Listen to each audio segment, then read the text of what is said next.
Hey, vets and families, my name is Craig, and I help veterans go from feeling stuck and unseen after service to living with confidence, connection, and purpose so that they can live royally and live well. Before we jump into today's topic, I want to start with something that applies not just to this discussion, but to virtually every VA claim and appeal. One of the biggest obstacles veterans face isn't the VA, it isn't a bad CMP exam, it isn't even a denial. It's misinformation. Mm. And the reason misinformation is so powerful is because most myths don't start out as complete falsehoods. They usually begin with a small piece of truth. Maybe something was true 10 years ago. Maybe it was true in the legacy appeals system. Maybe it was true for one veteran in one specific circumstance. But over time, a nuanced fact actually becomes a myth. And the rule of thumb becomes conventional wisdom, and eventually conventional wisdom becomes something people repeat without ever questioning it. We see it every day, veterans. Never appeal to the board because it takes too long. You don't need to know case law. The board is bound by the M21. You have to hire an attorney to win. Just do an HLR because it's basically the same thing. The problem isn't that these statements are always wrong. The problem is that they're often incomplete. And in veterans law, incomplete information can be every bit as harmful as incorrect information. A veteran who believes the wrong myth might choose the wrong appeal lane. They might fail to submit an important piece of evidence. They might miss an opportunity to challenge an unfavorable interpretation of the law. They might miss a chance to outweigh negative evidence in their claim. They may even walk away from benefits that they are likely entitled to receive. Mhm. That's why our goal today is not to tell you what to think. It's not to tell you that every appeal should go to the board or that every veteran needs professional representation. Our goal is much simpler than that. We are going to take these commonly repeated beliefs, examine where they came from, separate fact from fiction, and discuss the law, the regulations, and the real world experiences that veterans actually have and what they tell us. Because good decisions, vets, are made with good information. And when it comes to your VA benefits, you deserve facts, not myths. So let's get started. I want to introduce my homies. They're back on the show with me, y'all. We have Jim Radogna and Miss Katrina J, and I'm so happy to have them back. They have been traveling all across the world, enjoying themselves and taking much needed vacation because they work so hard. Jim and Katrina, say hello to the audience and take a few minutes to get just kind of talk a little bit about where you guys have been, what's been going on with you lately, and kind of how things have been with you. Good morning. Morning, everybody. So I'll steal Jim's thunder. We're back east. Started in Long Island and then took a little side trip over to Nova Scotia, and now we're outside of Boston, Massachusetts. Jimmy's family is he was born and raised in Queens, New York. So his siblings are still in New York and Boston. So we try to come out as often as we can to visit them. But it was fun to take a side trip to Nova Scotia to just explore and see different parts of the world and just how beautiful people are in this world and the countryside. And I've left plenty of DNA with mosquitoes in New York and Nova Scotia. They love me. Jimmy has none. I have about 20, but yeah, it's been a great trip. That's why I stand next to you. Yeah. That's amazing. Well, look, I told Jim and Katrina when we were backstage, I'm like, they look like they're in vacation mode. So we hope that they are rested and we hope that they got all of the relaxation that they needed. And now it's time to get back to work. Okay. Yeah. So today, guys, we're going to talk about 10 dangerous BVA appeal myths costing veterans time, benefits, and back pay. And we're going to explain why these myths persist. We're going to explain the difference between the VBA and the and the BVA, the VBA and the BVA. And today's format, guys, is going to be, we're going to discuss a myth. And we're after we discuss it, and after Jim and Katrina give their expertise, I'm going to ask them, is this now a myth, a fact, or does it depend on the veteran's situation? All right, so let's go to the first myth. And Jim or Katrina, you guys can volley this amongst yourselves, or you can just both handle it together, however you want to do it. The first myth is that BVA appeals take many years. Okay, I'll repeat it. BVA appeals take many years. I'm going to put that in the chat as well. BVA appeals take many years. Jim and Katrina, what say you on this first myth that we have? And I learned this from my wife because she learned it in law school. It depends. So, the BVA over the last many years, particularly through when the AMA, the Appeals Modernization Act, started in February 2019, that gave veterans the opportunity to go directly to the board. So if they disagreed with an opinion, with a decision, they can, rather than have to go through the regional office, and back prior to that would be a notice of disagreement. And it was a very particular linear path. In order to get to the Board of Veterans Appeals, it typically took years because you didn't have a choice of going directly. So when the AMA started, it went pretty quickly. You can go to the board, go directly, and we were getting decisions in pretty consistently less than a year. But then what happened after a little time passed, VA realized that they had all of these legacy claims. In other words, all these claims from prior to February 2019. And they decided that they needed to prioritize those and not do them all first, but do a lot more of those than the AMA claims. So that resulted in a bottleneck that really got out of control for a while. Oh, wow. There was a point where even a direct review, and we'll discuss the different options at the board, but even a direct review, which is typically very quick, was taking as much as 2 years. And then the hearing lane was taking 6 or 7 years, believe it or not. Oh my gosh. Yeah. So this myth is there's some basis behind it. It's not, there is some basis. It got very, very slow at the board. So Jim, did you see the Modernization Act improve how these things were processed, or did it take a while for it to sort of get better once they released it in 2019? We really feel it has improved because it gives veterans and claimants more options. Again, during legacy, you had one road. You traveled the road they told you. Now you have a number of different options: supplemental claim, higher level review, 3 different lanes at the board, and so on.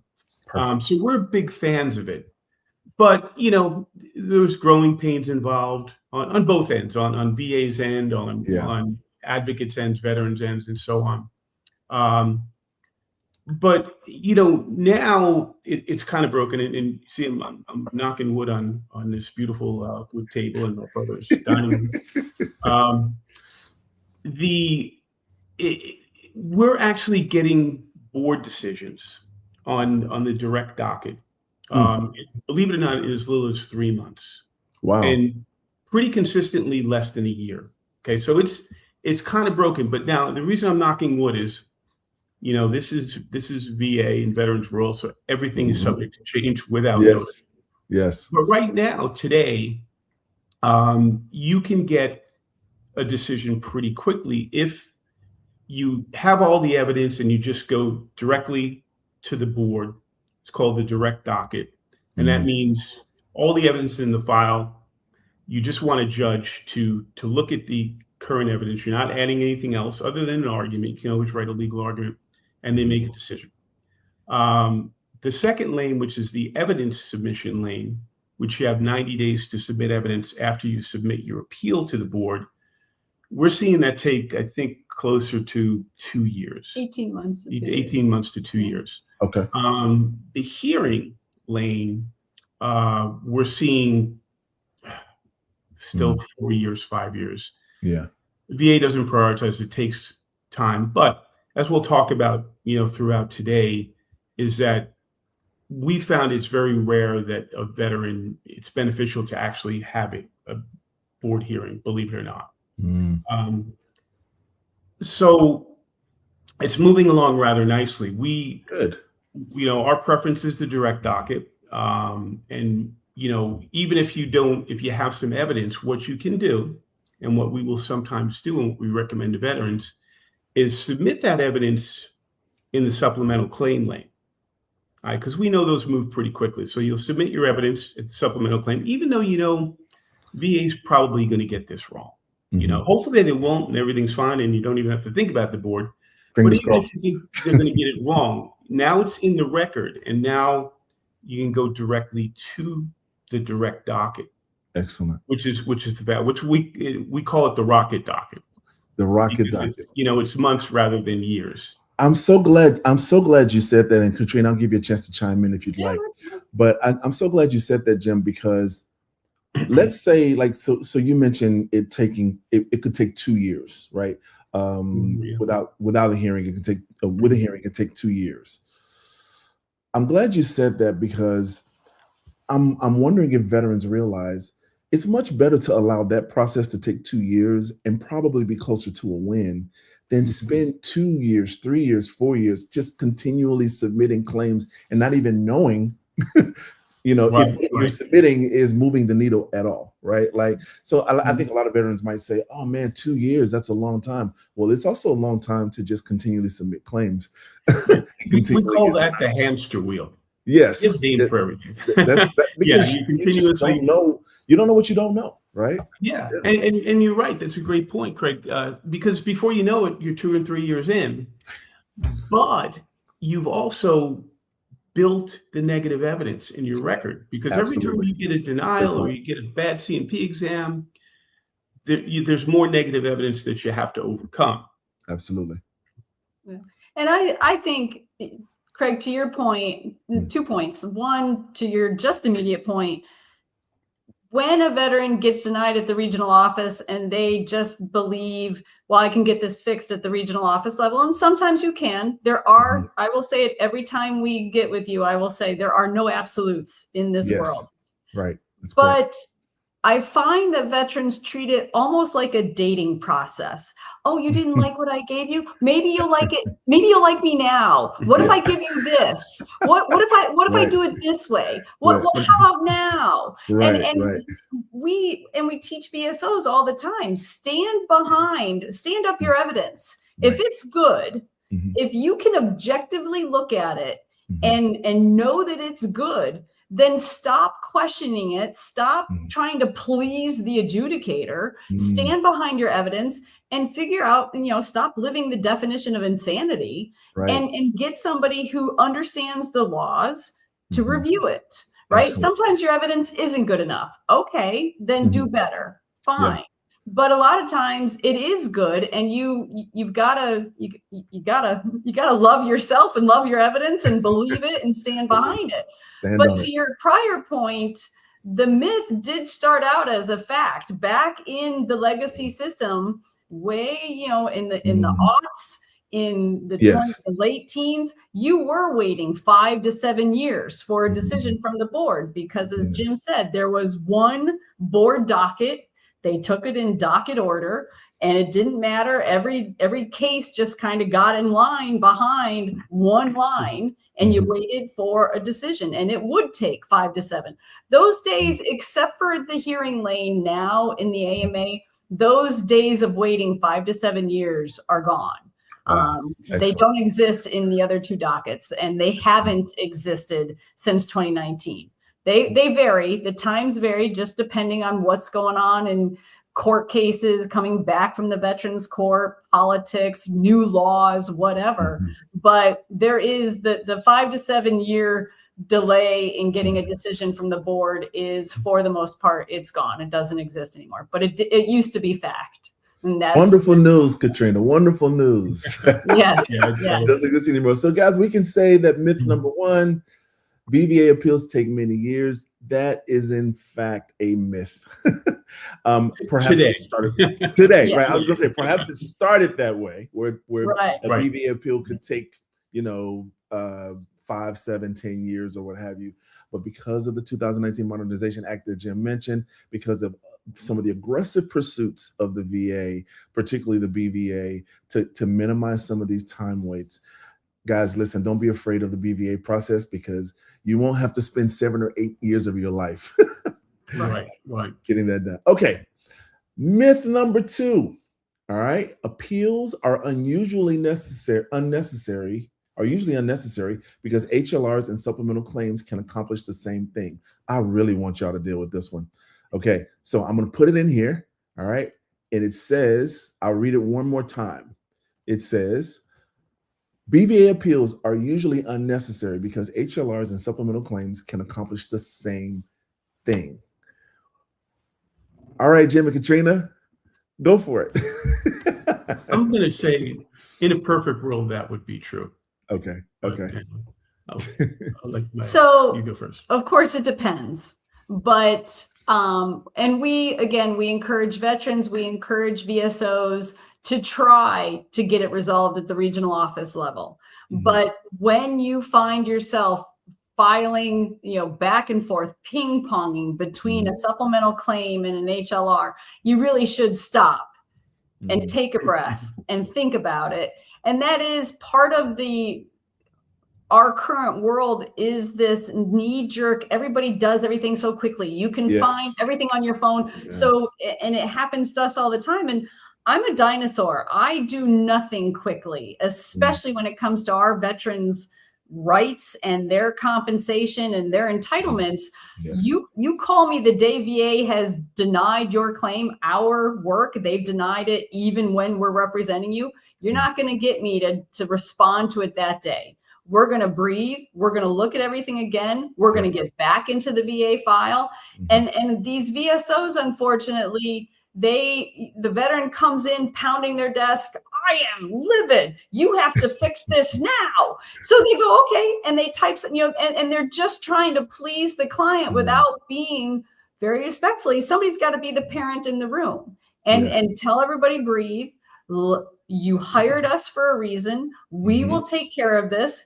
Go find a new hobby. Let us handle this. Take a breath. Take a breath. Yeah. Right? And what amazes me is y'all are military veterans. You were trained in the military to hurry up and wait.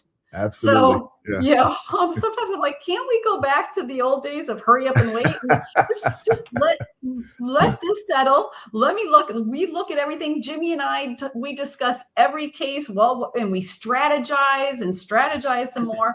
But at the end of the day, to say that this whole upper level of an appeal process is unnecessary is extremely disingenuous. And it does exist for a reason. And we could spend the rest of our time with you today giving example after example of the types of cases, and Raider is it Raider HQ? Raider HQ. And your other colleagues who are inside VA Raiders, they will confirm there are a lot of types of cases that they are not allowed to grant at the regional office level, M21 provisions, whatever, that they will get penalized. They will get dinged. They are not allowed to grant. The computer system is set up to not let them grant those. And in the old days, when we had DRO hearings in front of DROs, decision review officers, Jimmy knows this, I would lose my mind when the DRO across the table would say, look, Ms. Siegel, I may not be able to grant this here, but appeal it to the board because they can grant things we can't grant. And to which I would say, no. There is no separate set of laws special for board judges. It's Right. all one VA, all the laws apply, but the M21 manual does very much control the decision making at the regional office level, be that a supplemental claim or a higher level review. And the board judges, there's 150 of them now at the board, they are not bound by M21. They are bound by statute, regulation, case law, OGC opinions, and everything in between, but they are not bound by the M21, and that is the big difference. Excellent, excellent. And you gave the pre answer to another one of our myths, Katrina, which is perfectly fine. Sorry. When we get there, you can elaborate more on that, because I think that a lot of times, and it kind of gets to this myth as well.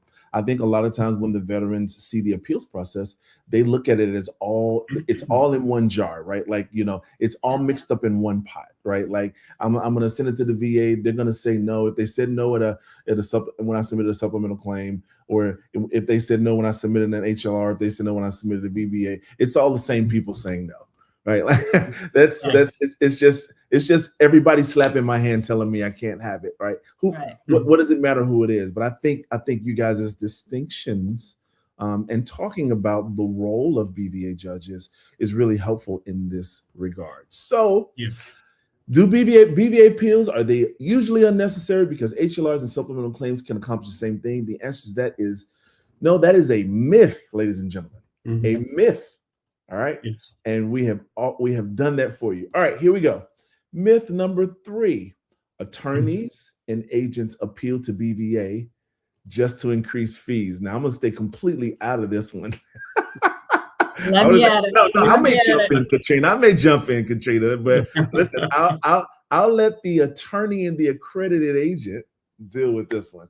All right, what say you guys? Attorneys and agents appeal to BVA just to increase fees. And just so you guys know, there is some sentiment in the veteran community that says, well, okay, let me give you a little bit more history. Because there is an accountability and a reckoning of unaccredited claims. We talked about a veteran's guardian. We've discussed kind of that case and those kinds of things. Because there's been some accountability and reckoning on that side of things, on the unaccredited side, there are some people in the veterans claims content space and even other spaces who want to swing the pendulum back and go, okay, what about these attorneys and accredited agents who just draw stuff out just so they can get more money on the back end? Okay, listen, I'm interpreting what the sentiment is from veterans. Sure. I'm not saying this is the way I feel. I'm interpreting the sentiment from veterans and kind of some of the conversation that's out there. So attorneys and agents appeal to BVA just to increase fees. Myth, fact, or it depends? Jim and Katrina. Okay. Absolutely. And then you get the next 2 myths. All right. So Craig, you know this, and I say it loudly, proudly every time I'm on a microphone. All lawyers are not created equal. Absolutely. I don't even like most lawyers because I'm ashamed by, even in our own niche profession, what we see other lawyers do. So what some other lawyers do. There are some really great ones, and there are some, and that's for every profession. You know, we could all say, why does anyone go see a doctor anymore? They were all prescribing OxyContin and prescription drugs to everybody, and that created. But we still have faith in doctors, right? Yes. So there's no broad brush sweeping here of painting everybody with the same assumptions. Sure. That said, for we know, and I will tell you that the Board of Veterans Appeals and VBA, the Veterans Benefits Administration down at the local level, reputations are known. And I'm very proud of my reputation within VA. I'm very proud of my reputation at the board. But they know who the players are who are parking cases. And there's no doubt that there are veterans, accredited agents and lawyers, accredited lawyers who park their appeals in the hearing docket, knowing that every month that goes by builds the retro compensation that from which their attorney fee comes. So there is a strategy there, and it's pathetic, it's awful, but at the end of the day, everybody answers to somebody. Cosmic justice answers all of that. Absolutely. Yes. That said, again, not everybody does that. We talk to our clients. We explain how long this is going to take. The ultimate decision is theirs. And our job is to counsel. That's very much like a mental health professional. Lawyers are counselors of law. So we counsel them what the law is, and we proceed with, we give them the best advice, and we decide how to proceed for that case accordingly. But at the end of the day, good morning, Raider HQ. At the end of the day, we know there's always going to be people who take advantage of a system, especially a system like this. But no, that is not the purpose of the board. And VA, I'll say it this way. If that was the only thing the board was good for, was for lawyers to build up their fees, they'd dismantle the board, right? There wouldn't, if it served no purpose, if you could get everything done at the regional office level, there'd be no point for the board, but there is. So what do you, Good morning, Dwayne. Hi, Dwayne. Thanks for joining us. Mr. Kimball. So the forces and powers have joined us this morning. That's right. I'm surprised these guys were up so early. We appreciate it. Thank you guys for joining us. It's great to have you. Jim, anything you want to add on that specific? I do want to add, and Katrina's absolutely right. There are some attorneys and some agents that are absolutely guilty of myth number 3. They do delay the claims. It's unethical. It's something we never do. But a couple of points. We interact with our little sandbox here is rather small. NOVA, the organization that we were very involved in, National Organization of Veterans Advocates, is mostly lawyers and agents, some VSOs. There's less than 1,000 members, which means there's actually I believe over 7,000 accredited attorneys. Yeah, that sounds right. Most of them really don't practice, though. They're Social Security attorneys, they're PI, and they get accredited this kind of as a side gig. But there's only about, let's say 1,000, or a little bit less of us that practice this regularly. So it's a pretty small sandbox, and we interact with many of them at conferences, on forums. We know many of them. So we have a good feel for what's going on out there. So we know the questionable players, the ones that can be guilty of perhaps, stringing things along. But we find, for the most part, the vast majority of attorneys and agents don't do that. Mostly because they're good people and they're ethical, but there's some other practical reasons. Mm-hmm. Mm-hmm. Stringing out a claim to pad your fees, number one, is bad business. All right. We're a business. We're running a business. It's bad business. At the end of the day, you're going to get the reputation of being that lawyer. And no lawyer or accredited agent wants that reputation, right? Like, I don't think anybody gets into this work to rake veterans over the coals. Yeah. Right. Like, this is not, there are tons of other things you guys could probably do to pad the pockets. And so, like to get into the game, to get that reputation doesn't make a lot of sense to me. Right. And it can come back and bite you. And secondly, it's dangerous because, and this, and we've talked a lot about this, about the grumpy sailor. Grumpy sailors join us. Morning, Grumpy. Jimmy talks about him all the time. Yeah, this is great. He's Grumpy Sailor is a current raider as well. Yeah, you guys can see the gang's all here, as you can see. The gang's all here. I love this. This is fabulous. And we talk about the difference between accreditation and non-accredited and accountability, and this is a big accountability point. Right in the regulations for accreditation, one of the reasons, and there are many, there is a list of what you can do wrong. I can do wrong, Katrina can do wrong, or colleagues can do wrong, that could get you to lose your accreditation. Mm-hmm. And one is knowingly delaying the adjudication of a claim, litigation of a claim. So you could actually, if you get enough, complaints, mm-hmm. Oh yeah. Office of General Counsel can look into that, and they can actually pull your accreditation. So that's a very good reason there too, why it kind of keeps those of us that are, maybe a little tempted to be less ethical than they could be. They've got OGC breathing down them. They also have the marketplace, right? It's bad business. It is bad business. Better Business Bureau, some of these other business regulation bodies, are looking at these kinds of things for sure. Oh, Yelp reviews, things like that. Consumers, veterans, we all look now.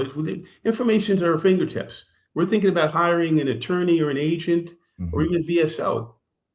Go online and let's look at their reputation. If their reputation is, and let's look at how they stand up. They strung me on for 4 years. Well, that's not good. So. I will actually add, and it does. I don't have a lot of friends, and I don't have a lot of friends that are lawyers, especially. But lawyers in other practices, they'll start asking us questions. How do you actually make a living doing this? And we'll explain. And what is always amazing to me for the lawyers who are dragging things out and trying to pad their fees, at the end of the day, if they are an attorney with a contingency fee contract with the veteran, that is a VA withholding contract. So 20%, right, is your VA will pay 20, the 80% right away to the veteran, and then there's 60-day period. Sure. I don't know if you've ever seen the letter.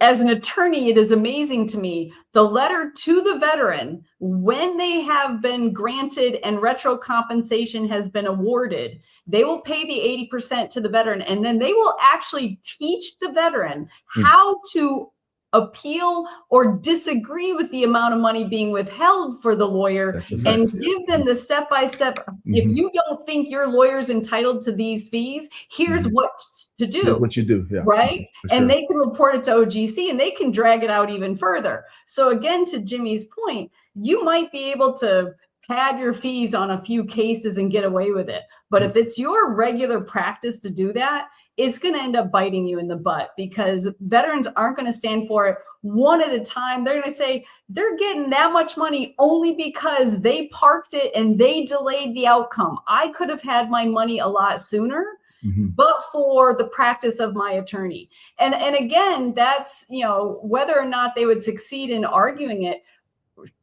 appealing and asserting your right to your attorney shouldn't get paid that much to OGC, they're keeping a file on you. And and it doesn't take much for OGC to go, wow, I keep hearing about this lawyer padding fees, dragging things out. What's going on here? What's happening here? And if a veteran objects to the fee with OGC, even if the attorney or agent wins and OGC decides, they're entitled to the entire fee, they are going to wait years to get paid. At least another 2 to 3 years. OGC is not in a hurry. No, they're not in a hurry. No. So they don't. It's really not worth it. And I will add, and this is on our website, we're very transparent. We do not work, Jim and I do not work on a VA withholding fee agreement. Ours is it's a non-withholding fee agreement. We charge 25%, which means, and I actually love this, first they're getting 2 accredited advocates for the price of 1, but VA pays the entire 100% to the client, and our client pays us.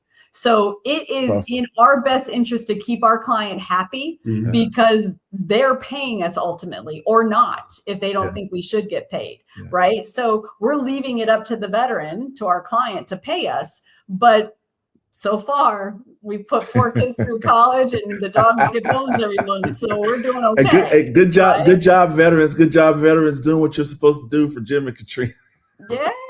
No, we earn our fee. We're very proud, but if you don't think we've earned it, we'll talk about it. But that's for sure. I love that approach, Katrina, because I love how you guys are personalizing the services that are provided from accredited agents and attorneys, because oftentimes, this is, and I'm so grateful that we talked about it in this myth, right? Money means a lot to veterans, and a lot of times veterans just, there's no name, no face. There's just this firm They're just Right. taking my money, right? They know what they're doing. Like they know how to get around stringing it out or whatever. So I'm grateful that you just kind of personalize that for Yeah. veterans. And a lot of veterans are going to be happy to hear what you just said with regard to, hey, listen, if I haven't performed what you expected me to perform, right? I've got that withholding fee agreement where you can pay me, or we can discuss, either a reduction in that payment, or we can discuss like how my performance met to your standards. I really love that. And veterans, this looks like is a two-way accountability. So the attorneys and accredited agents are accountable to the VA to do good work on your claim, and then they're accountable to you, right, based on the fee agreement and how it's structured and how it's set up. All right, before we close myth 3, I'll say that the two sort of regulatory authorities would be 38 CFR 14. And then also the VA's Office of General Counsel, and then the VA OIG.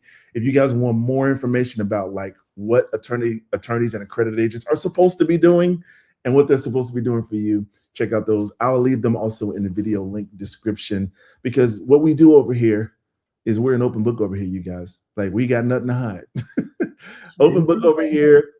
We're going to give you all the game, but then we're also going to give you all of the tools that you need to make sure that your claim is good. All right, Jim and Katrina. So we have established that myth number 3, attorneys and agents appeal to BVA just to increase fees. It depends. And this is because of some of the bad actors that we have out here in the accredited claims. I'd like to say that it's rare. It's becoming more rare, I think. Yeah. So yes, it does happen, but veterans out there hold your accredited reps accountable. Absolutely. You do have power. Sure. I think the questionably ethical attorneys and agents live in abject fear of OGC, as they should. So we're sharing that with you, so you know that's if you're not getting the service you need, you're not hearing, you might want to name drop OGC. Say, you know what, I can reach out to OGC if you don't want to talk to me. Yeah. Just a little tip.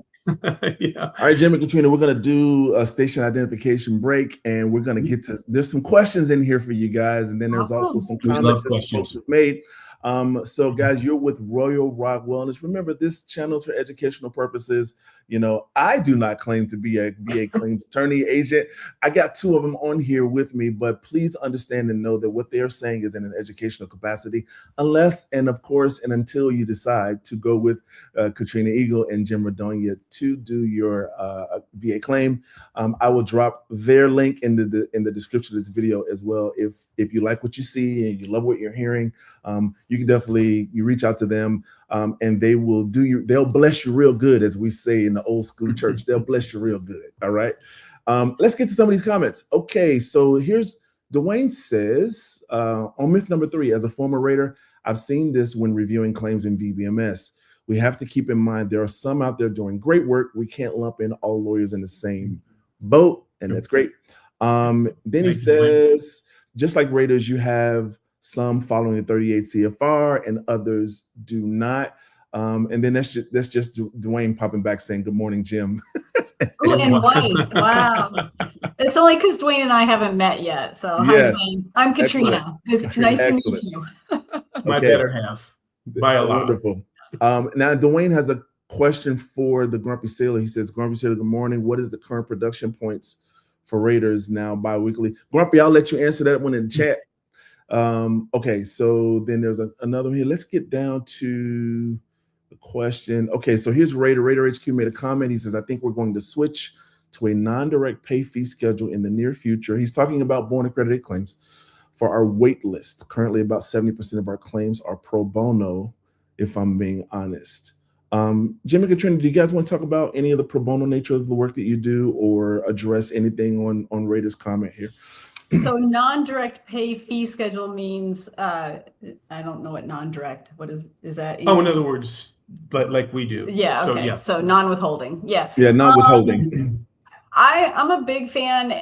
Every lawyer, and I said this 2 weeks ago, we're very blessed. As much as we can do pro bono, we do. I think Jim mentioned last time, the majority of our pro bono work, in addition to veterans and VSOs who just reach out, but the cases we take on as a pro bono basis are the ones that have been proposed to reduce, proposed to sever, especially if they're in Southern California. Yeah. We will take those because we can meet with them if we need to, whatever. But those are pro bono because we can't take them on as a fee earning client anyway, but we also want to intercede as quickly as possible to try and stop the path of a final decision reducing or severance. Yeah. That's really good advocacy and good fruit, I think, Katrina, to have that approach.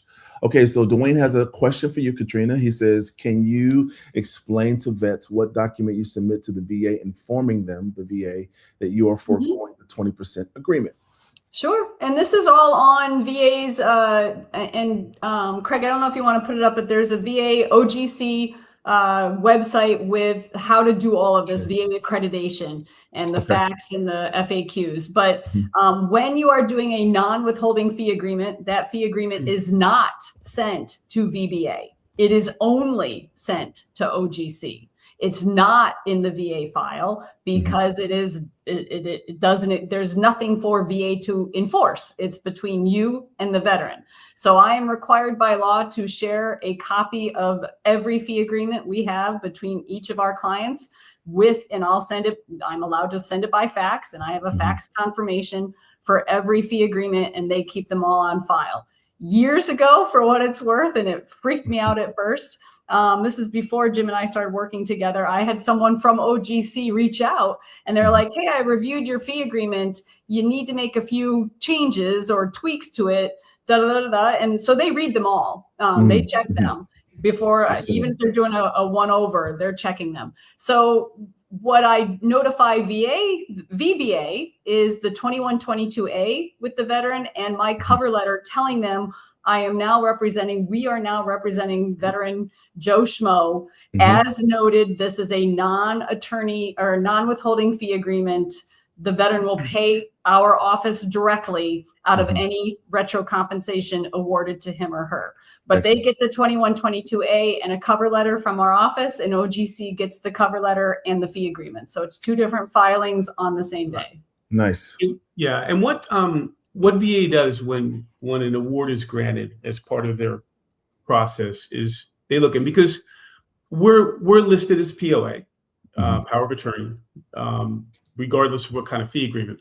So we'll kind of see in the notes as they're going through the process, they'll identify that there is a POA, but then they'll note no fee agreement of record, so that they know that triggers them not to withhold that 20%. Right. So they look at that as well. Yeah. And the converse is every once in a while, we'll see them assume that we have a VA withholding fee agreement and start the process to withhold. And I'll send them a message through Teams or an email saying, to be clear, there's no fee agreement. There's no fee agreement. Yes. Yeah. And we've had cases where a prior lawyer had represented the veteran, and our rule is if we won't even look at the case until the prior attorney has withdrawn and this is a huge and notified VA that they waive any right to any future fees awarded in the case. Then we'll look at the case. And so we'll see sometimes the VBA, when they're granting, they'll see the old fee agreement from the other attorney. And they'll attach it, right? That's been an issue. It's been an issue of past, right? So I'm glad you clarified that, Katrina. All the time. So it's watching them, because, we've had, sometimes it'll happen so fast that they'll withhold the 20% and pay the other 80%. And we'll say, okay, we waive it, pay it all to the veteran. And then our client will write the check for 25%. But sometimes they've already done it. It's already been withheld. It's been finalized. So there's always a way to fix it. But as much as possible, we haven't seen it happen so much recently. And maybe they're just getting, I don't know. Sometimes it was happening a lot for a while, and now they've recognized that there's no attorney, there's no 20% to withhold. Pay it all to the veteran. Yeah. Wonderful answers, you guys. What I've put up on the screen is the website to the Office of General Counsel's Accreditation, Discipline, and Fees Program. In that, you guys, in that link that I have there, which I'll also put in the show notes, It has how to challenge a default fee allocation, applying for accreditation as an attorney or agent, standards of conduct, all things to how to select a representative, tips on fee agreements for veterans claims. Everything that you need is in that website that Katrina addressed. And it's right there on the VA's accreditation OGC webpage. I'll leave the link there. I'll put it in the show notes as well. I'm going to get to some of you guys' more questions and comments that you have on here. But before we do that, let me get through a couple of more of these myths, you guys, because we don't want to run too fast. Jim and Katrina got a plane to catch, so we don't want to have them on here for too long. All right, let's get to myth number 4, and let's pop that in the chat. Here's myth number 4, and it is you need an attorney to appeal to BVA. Jim and Katrina? Is that true? It's no, it's never been it's not true. But it's a good idea. You can certainly appeal to VA. Any veteran, any claimant can on their own. Mm-hmm. What we recommend is, because BVA it's a more complex level of the appeal process. What we recommend is try and get the assistance of a VSO. So what we do, going back in 2020, right, beginning of COVID, one of the big VSO organizations that we work with, we train them, is the National Association of County Veteran Service Officers, and they represent CVSOs, County Veteran Service Officers, in all 50 states. So they came to. We have a long relationship with them. We've been training their VSOs for many years. That's our pro bono work. We help them to help veterans for free. They came to us back in 2020, the leadership, and said, we're finding that our VSOs are really reluctant to go to BVA, and so this is disenfranchising veterans because they get denied at the regional office level and they just stop because the VSOs aren't confident enough to bring it to the next level and keep it going. So what we're doing as an organization, NACVSO, is we are going to require all of our CVSOs that use our POA to go to the board. We're not going to let them anymore say, no, Mr. and Miss Veteran, sorry, there's no more we can do. But we're not ready to do that, so we need your help. So we put together a program. It's called Advanced Appeals, and we've been doing it to this day. It's extensive multi-day program we do twice a year. For free. And it's free to County Veteran Service Officers, and we teach them in intense training on advocating at the Board of Veterans Appeals for VSOs, how to do hearings. In the beginning, we actually had the chairman of the board at the time she was great, and she allowed actual veterans law judges to participate in our training and do mock hearings, training and so on. So it's just they don't do that anymore because they don't currently have a chairman. But we still do it. We've just kind of modified it a bit. But the great thing is that there are many VSOs out there. We train over 2,000 VSOs a year. There's many of them out there that are very good at the board. So, and that's great for veterans and survivors and so on, because they can reach out to a VSO, and one of these VSOs are adept, and get represented at the board for no cost at all. Someone that's been trained and is experienced in operating at the board. So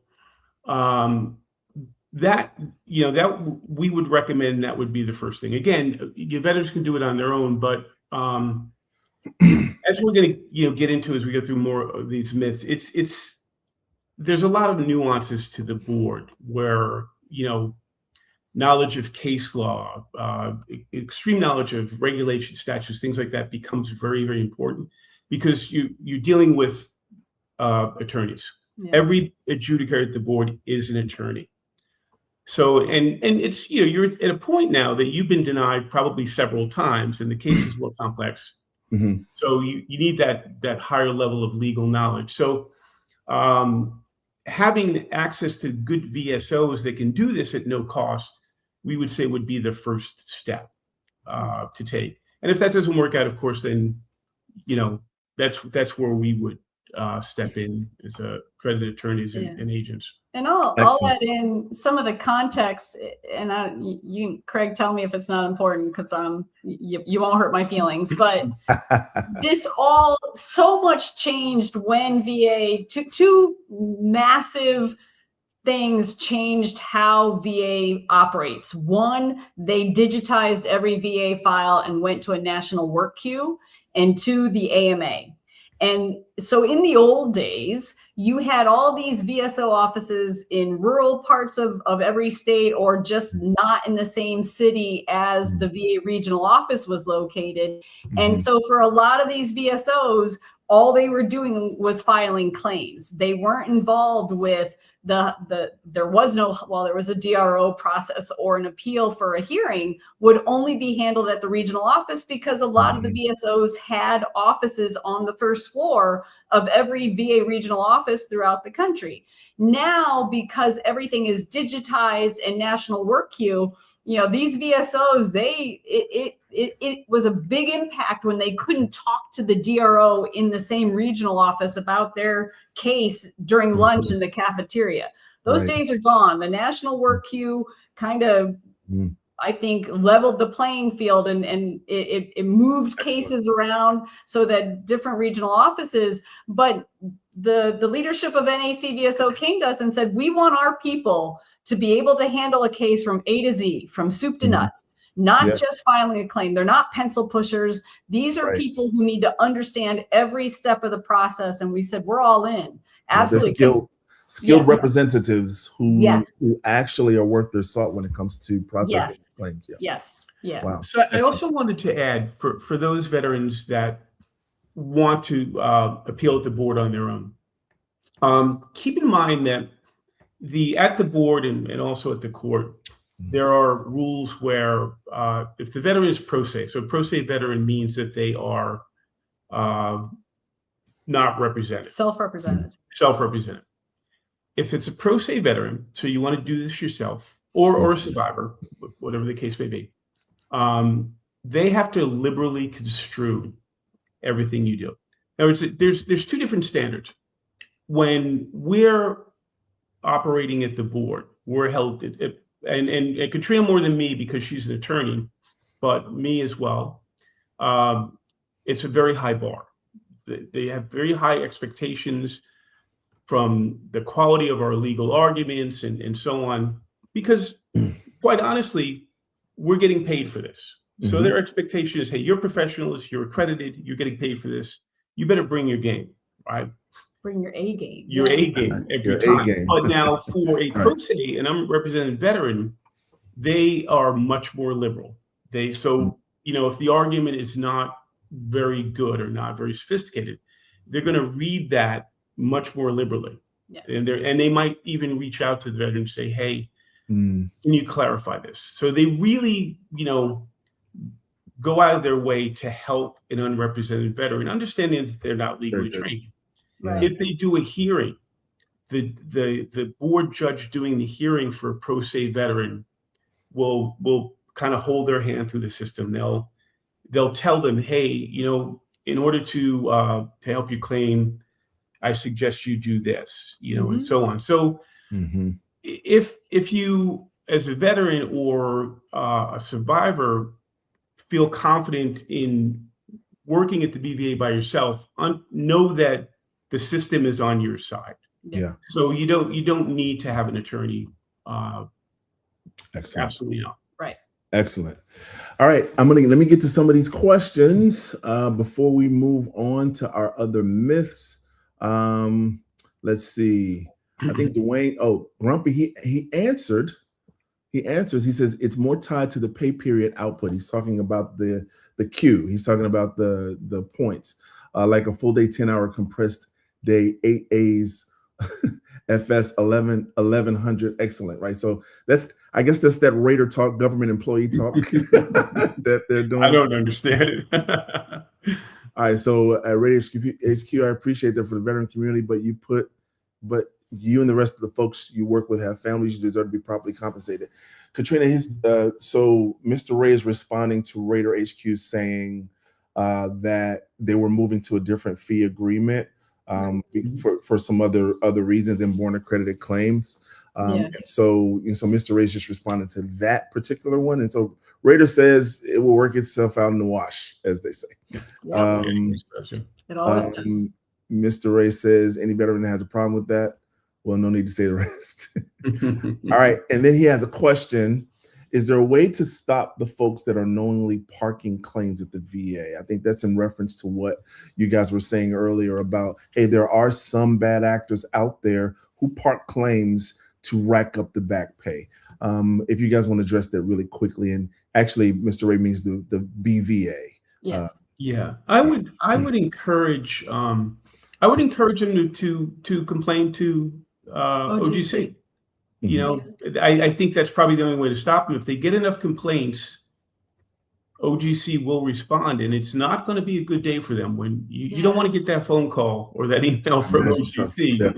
So, Mr. Ray, I would encourage anyone, if you feel that they're not operating ethically, because OGC can and will, they have the ability to yank their accreditation. And on the flip side, to Jimmy's point earlier, there was a period, so AMA came online February 2019, and then they had almost 2 equally full buckets of legacy appeals at the board and AMA appeals, because we all were, I don't know if everybody in the room, there was this RAMP program that was trying to get veterans to leave the legacy system and ramp into the AMA. Yep, I remember that. Yeah. So there were pretty quickly equally full buckets, but Congress and VA kept telling Congress, we're going to have the legacy system all resolved. I think the first time they said was like December 2020,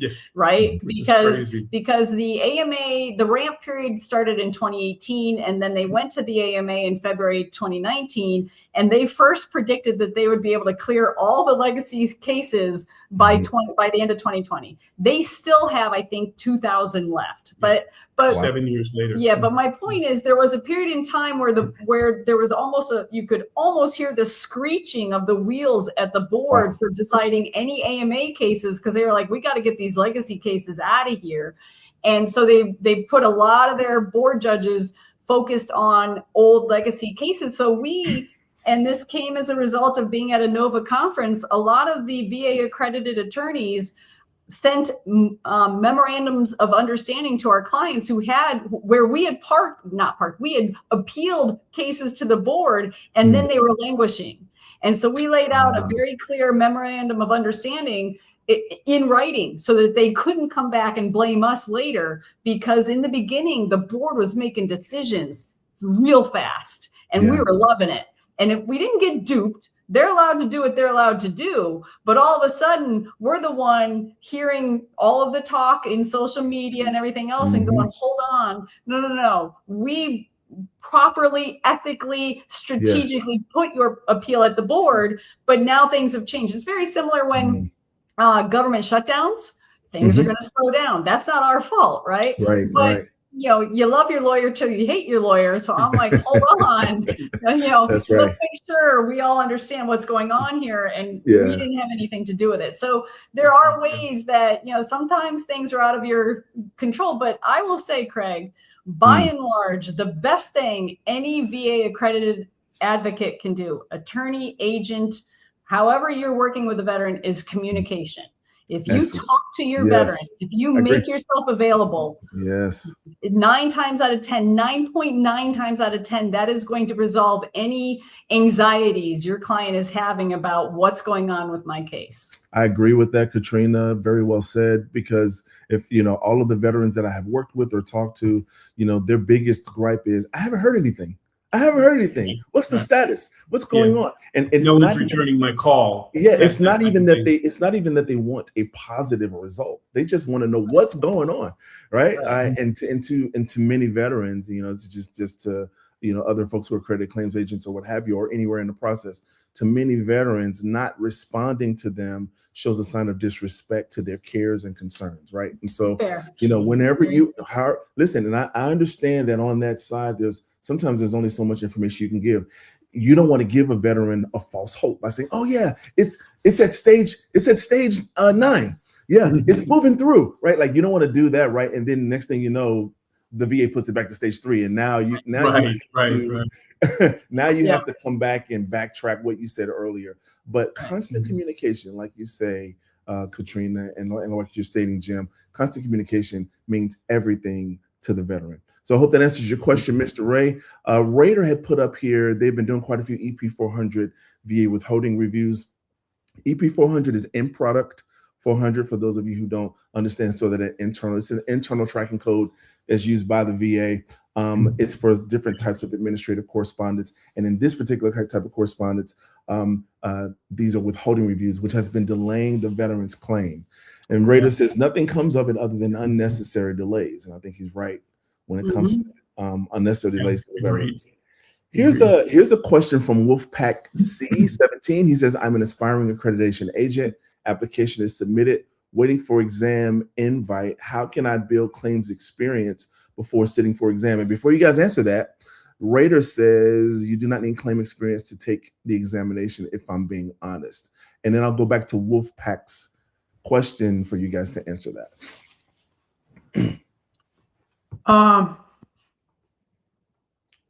Good question. So when I took my accreditation, I was already working with Katrina. So I had claims experience from working within the firm. There are a lot of opportunities out there for especially larger law firms that love to hire new people that are in the accreditation process. And they'll train you. They can train you as typically to be like a case manager.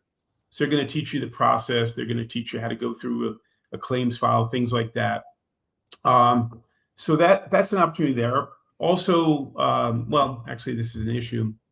Let's say, maybe work for a VSO, but VA has this funky thing where you can't be a VSO and an accredited at the same time attorney or agent at the same time, which is, but yeah, I mean, if that might be a situation where you can get some real practical hands-on experience.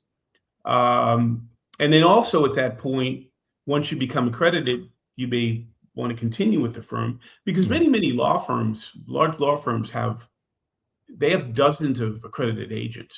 It's not just lawyers. So there's opportunities to work there. Maybe that's something you might want to do for a while before if you want to open your own firm or whatever the case may be. So I think it's really a matter of getting involved with some organization that can give you that hands-on, because you can study this, which I encourage. You should always be studying. Always be studying. But in terms of that hands-on experience, there are certainly opportunities out there for these firms are actively looking for people to help them, and so forth. So you can get some free education that way. There's also, depends on where you live, but there are a lot of law schools now. Again, didn't exist in my day, but now a lot of law schools have veteran legal programs where they are allowing veterans to come in, and the students, it's typically third-year law students, are working on cases under the auspice of the professor who is VA accredited. So if you live in the area actually volunteering for that legal services program of the law school may be another way to get some experience. And you know, it just depends on what they allow at each law school, but a lot of law schools throughout the country have that as well now. Yeah, so it's my understanding, Katrina, that you've only worked in veterans law. And so on one of our shows, you're going to have the whole show and tell us your story of how. I did take one Social Security case way back in the day. One I won a Social Security case. It was for a veteran, but I did one, and I was like, oh God, I want nothing to do with that one. It seems like this is kind of under the umbrella of disability law, which would be like workers' comp, that kind of thing, right? So and then you just branch off into veteran specific law or what have you. So we'll definitely talk about that in the future, how you got tied and connected to that. It is one word: serendipity. I just kept taking tiny steps, and there was no plan back then to be a VA accredited attorney, because it almost didn't. It existed, but it very infant, and it was the rogue attorneys out there. All the rest of the lawyers thought they were all crazy. So here we are.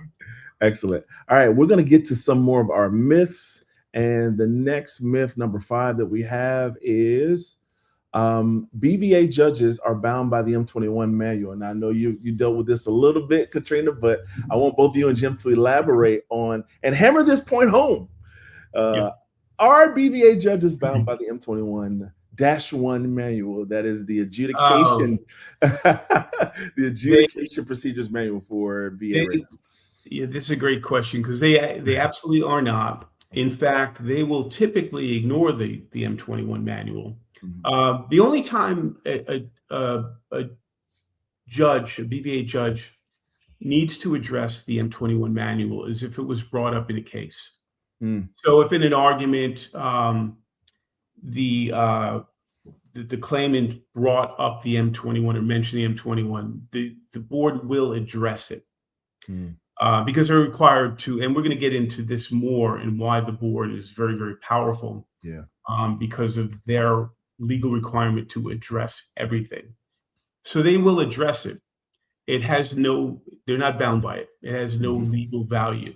And this is very, very, very, very important, and why you can get so many more appeals done at the board that you just hit a brick wall. Thank you for saying they're that. They're not bound by it. They have their hands are not tied legally. They make independent decisions. There's some things, and I like the M21 manual. I think the M21 manual, for the most part, is very veteran centric. It's a matter of how it's interpreted and so on, but it's for the most part, it's very veteran centric. I agree with that. There are, and I know Rader will agree with me on this, there are some M21 provisions that are more challenging for veterans, and especially when they make revisions and so forth.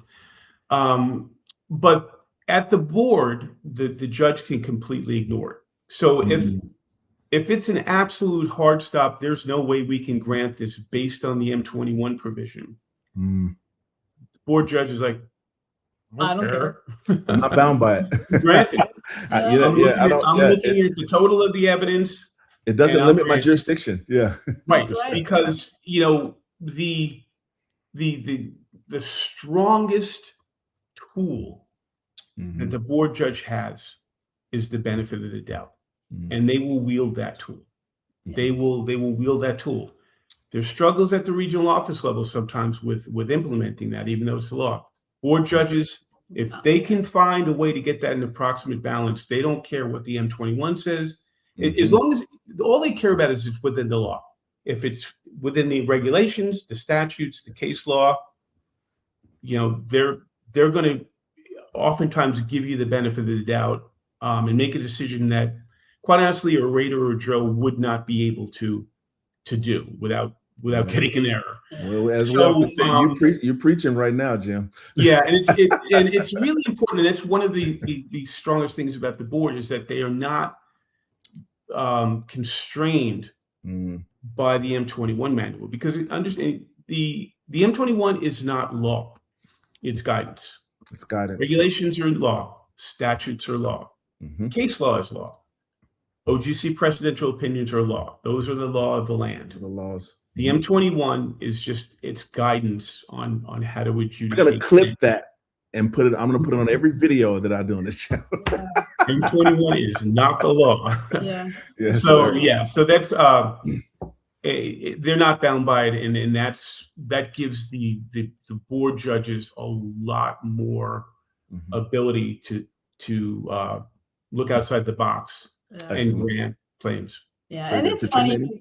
Yeah, Jimmy will tell you. So, I started way back 1996. So back in the day, and I don't know how long Rater HQ has been a rater, but in the old days, the M21 manual was a notebook, literally a binder that each adjudicator had in their cubicle back in the days. And they would come by, I don't know if it was every day or every week, and they would have new inserts that they would have to update the M21. And even the raters would complain, my friends, our colleagues would say, it drives me crazy because, I knew it last week and now it's changed.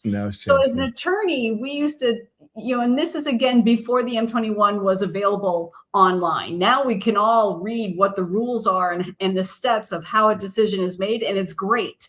But in my early days, we lawyers used to hate the M21. That's a piece. They follow it, but it's nothing. It is everything, because it's just like understanding the rules to Monopoly. You don't know how to play the game if you don't have the instructions. And when everybody has the instructions and you understand why they made the decision they made, life gets a little better. You may not like the decision they made, but if you understand how and why the decision was made the way it was made, it helps you make the next step strategy decision, understanding what they're bound by, what they're hamstrung by, or what they can and cannot do at the regional office level. Yeah. And I was just going to say, Jim, if you're playing Monopoly and you know the rules and you're anything like me, then when you start losing, you just cheat. Your family starts beating you. That's right, You just cheat. I'll still win. But I won't even let you cheat. Yeah, and the M21 is so vitally important. And Raiders talked about this, and we've talked about it in the past. When you are disagreeing with a decision at the regional office level, be it a supplemental claim, higher level review, the M21 is the Bible. As an advocate, if you're a good advocate, you need to understand the M21. I've read it cover to cover many times. Every single update I read, we read. It's very important to use that. It's like a magic wand at the HLR, because oftentimes, especially now today when things are moving way too fast and raters are under intense pressure because VA wants to get the backlog down.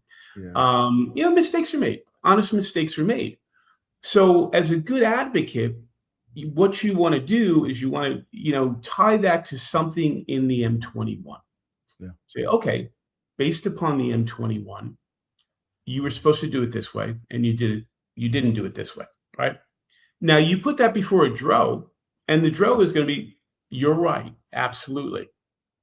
So I think the big overview, and Rader can or Dwayne or Grumpy can correct me if I'm wrong, but I think that gives the DRO or the Rader cover, right? Because we're pointing to say, hey, the M21 says to do it this way. It was done differently. If they did it this way, then it would be a grant, right?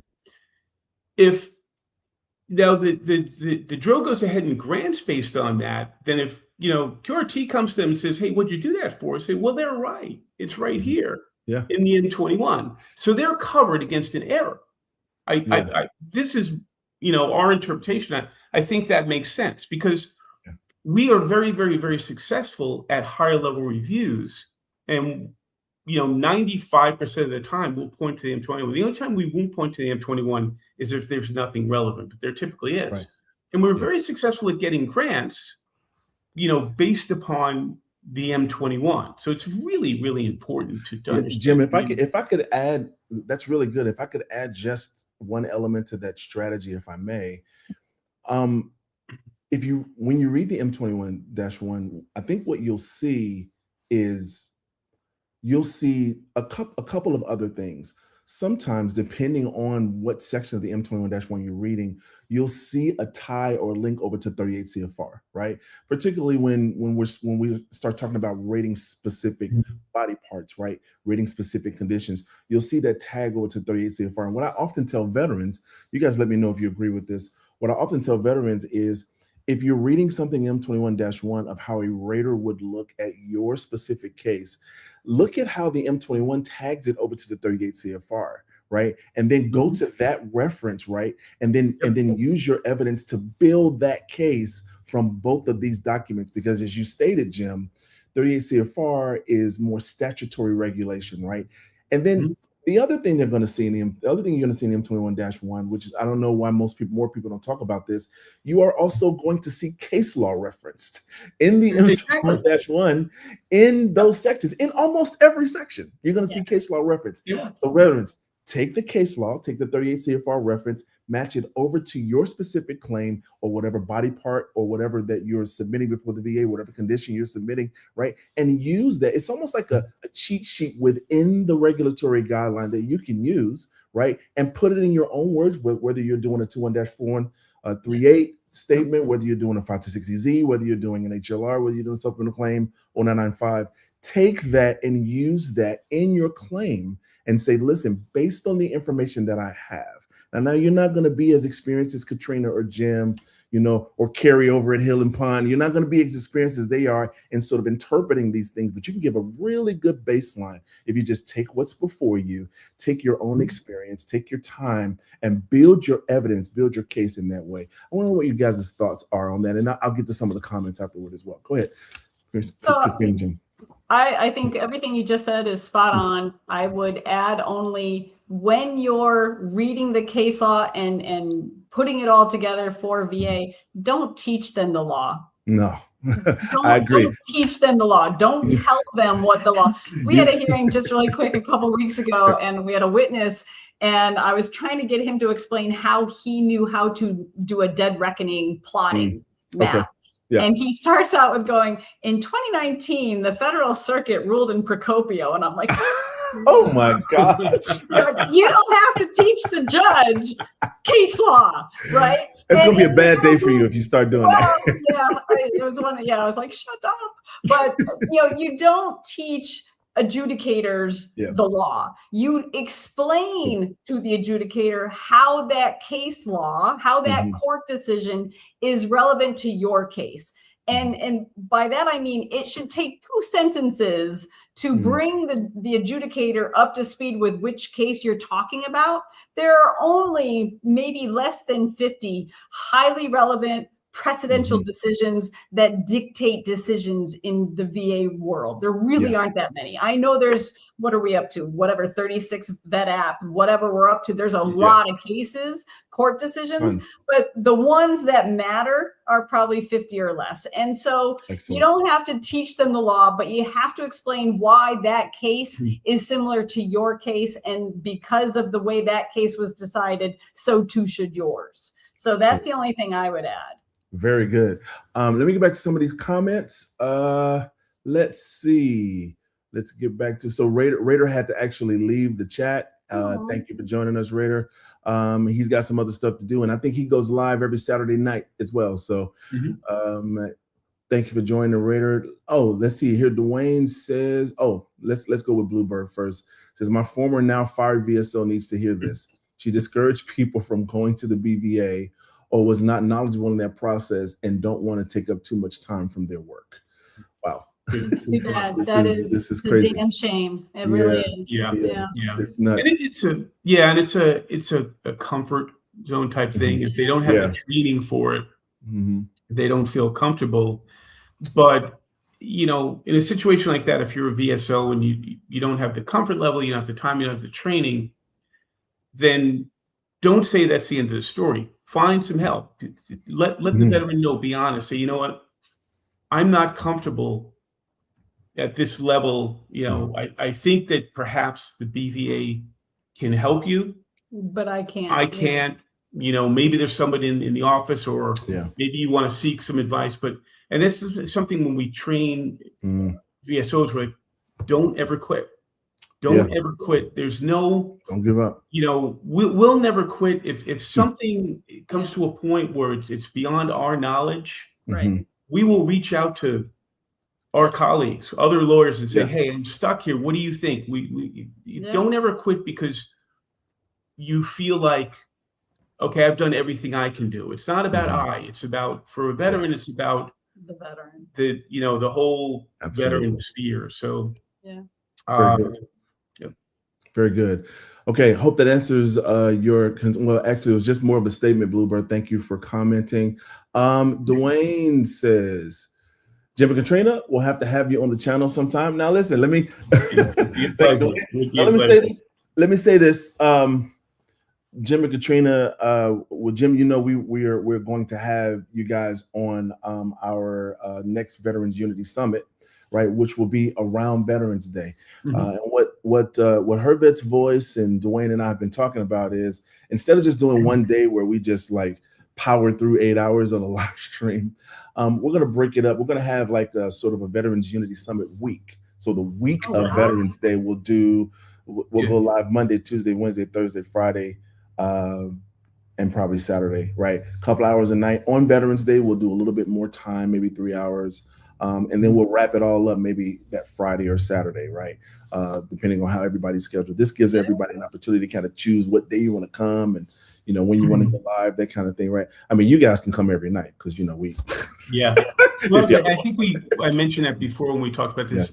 That week, the Thursday and Friday, we are doing advanced appeals for VSOs all day. Thursday, excellent. So we will be available those days, but those evenings we might be, earlier in the week. Speaking of advanced appeals, you guys saw me put up the advanced appeals course. And then VSO, while Jim was expressing it, and I put the link in the chat, and it will also be in the description of this video. Listen, y'all are getting so many resources today. Y'all are getting tons of resources, veterans. That's why we love you, advantage of it. You're so good. You're so good. I would take advantage of it. Okay. So Grumpy says those updates you were talking about, Katrina, now the updates are every Friday, it seems. They send them out. You can subscribe to the M21 manual updates, so they land in our email box like everybody else. But exactly. You're absolutely right. Nova, the organization we belong to, they have a service where we'll get emails for the M21, but they're usually about a week out after. It's about a week after they do an update. But my son is an AI genius, and he set up on this website for me that I get them instantaneously. So as soon as an update comes up, I get every court case, I get every OGC presidential opinion, and I get every M21 right here, right now. I'm sure you're happy to receive those. I like to. He's my nerd. I like the information. Good. Right away, if at all possible. Excellent. And Grumpy also says HLRs are the cover. The mistakes are made at the RO at the regional office.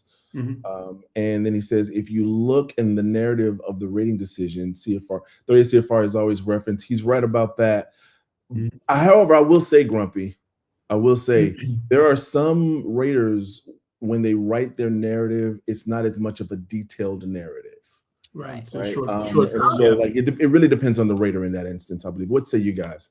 I was going to say, and I haven't had the pleasure of meeting, I think that is the Grumpy Sailor Navy, or is he Marine? He's a sailor. And then there's the salty Marine. Grumpy actually salty old Marine. I mean, no disrespect. I'm sorry. Some Marines are sailors, but anyway.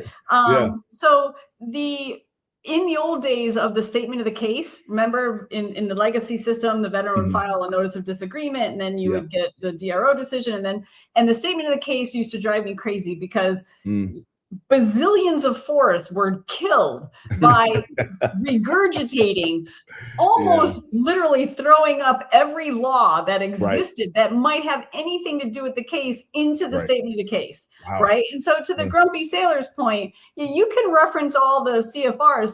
thank you. But to your point, Craig, I think what veterans would really appreciate is explain in simple words Absolutely. why or what was wrong with my evidence. That I can understand. Don't send me to the regulation. Right. Tell me what was wrong with what I gave you. Why wasn't it good enough?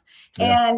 And we see it sometimes, and Jimmy and I will be amazed when we actually see a decision that explains it. We're like, wow, somebody left the reservation because they took the time to explain it, and it's beautiful.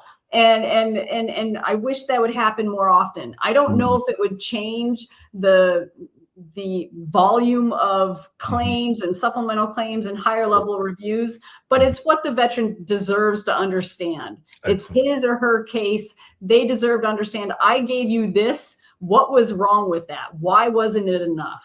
Yeah. Excellent. And then Mr. Ray says, Katrina, I would have fell out if I had a client do that to a judge. I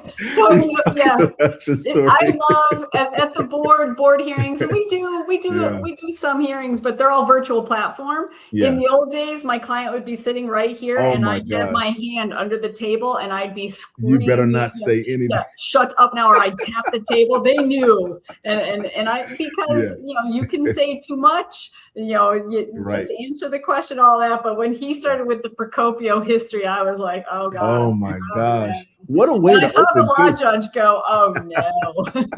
The law judge is probably like, oh, we're doing this today. Oh my God, I got another okay, do teach me. How did that work? That's so good. All right, U.S. Army Grunt has a comment here. Thanks for joining U.S. Army Grunt, by the way.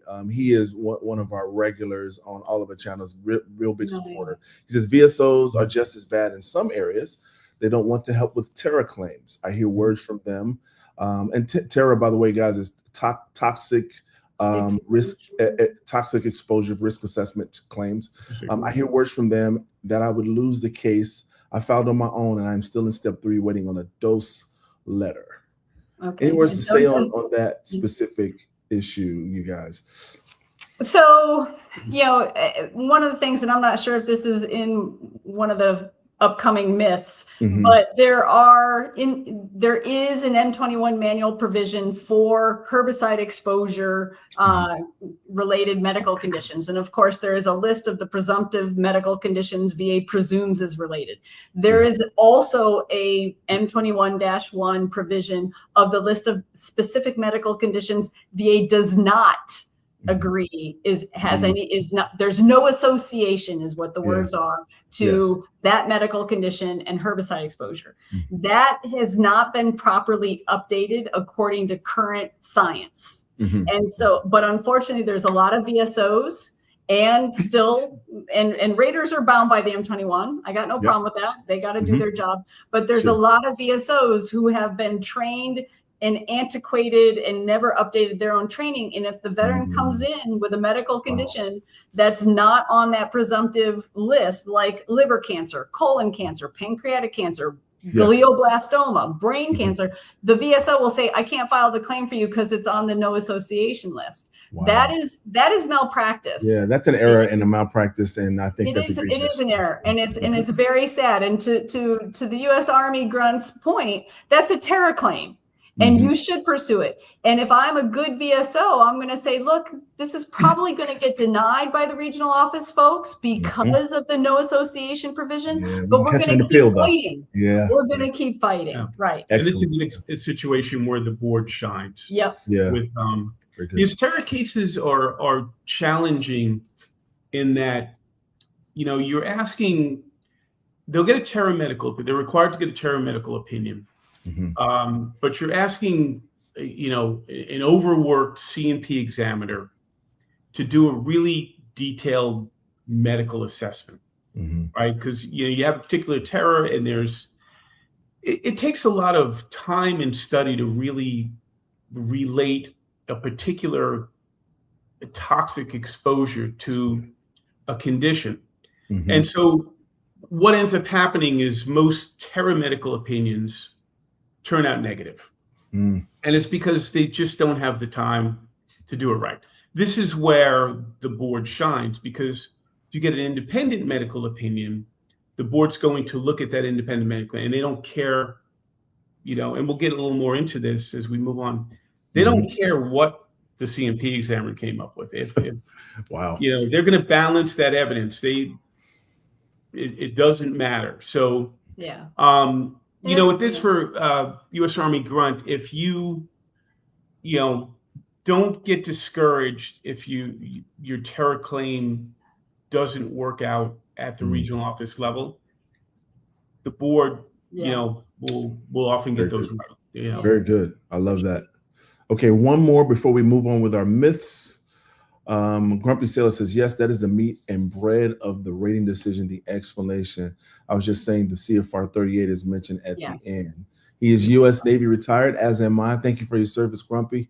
And we appreciate your comment as well. All right, so let's get to myth number 6, which is VBA can reduce or sever a BVA grant if it finds a clear and unmistakable error in the BVA decision.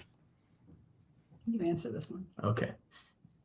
That is an absolute myth. So the beauty of a BVA decision is that it is untouchable to the regional office. And it's what's called legally, it's a lower tribunal. Everybody's bound by it. Right. The BVA is a higher tribunal. So if they make a decision, it is bulletproof. There's the VA, they can try, but they're not going to get away with it. They cannot overturn a decision made by it. It might be wrong. The board judge might have been flat out wrong.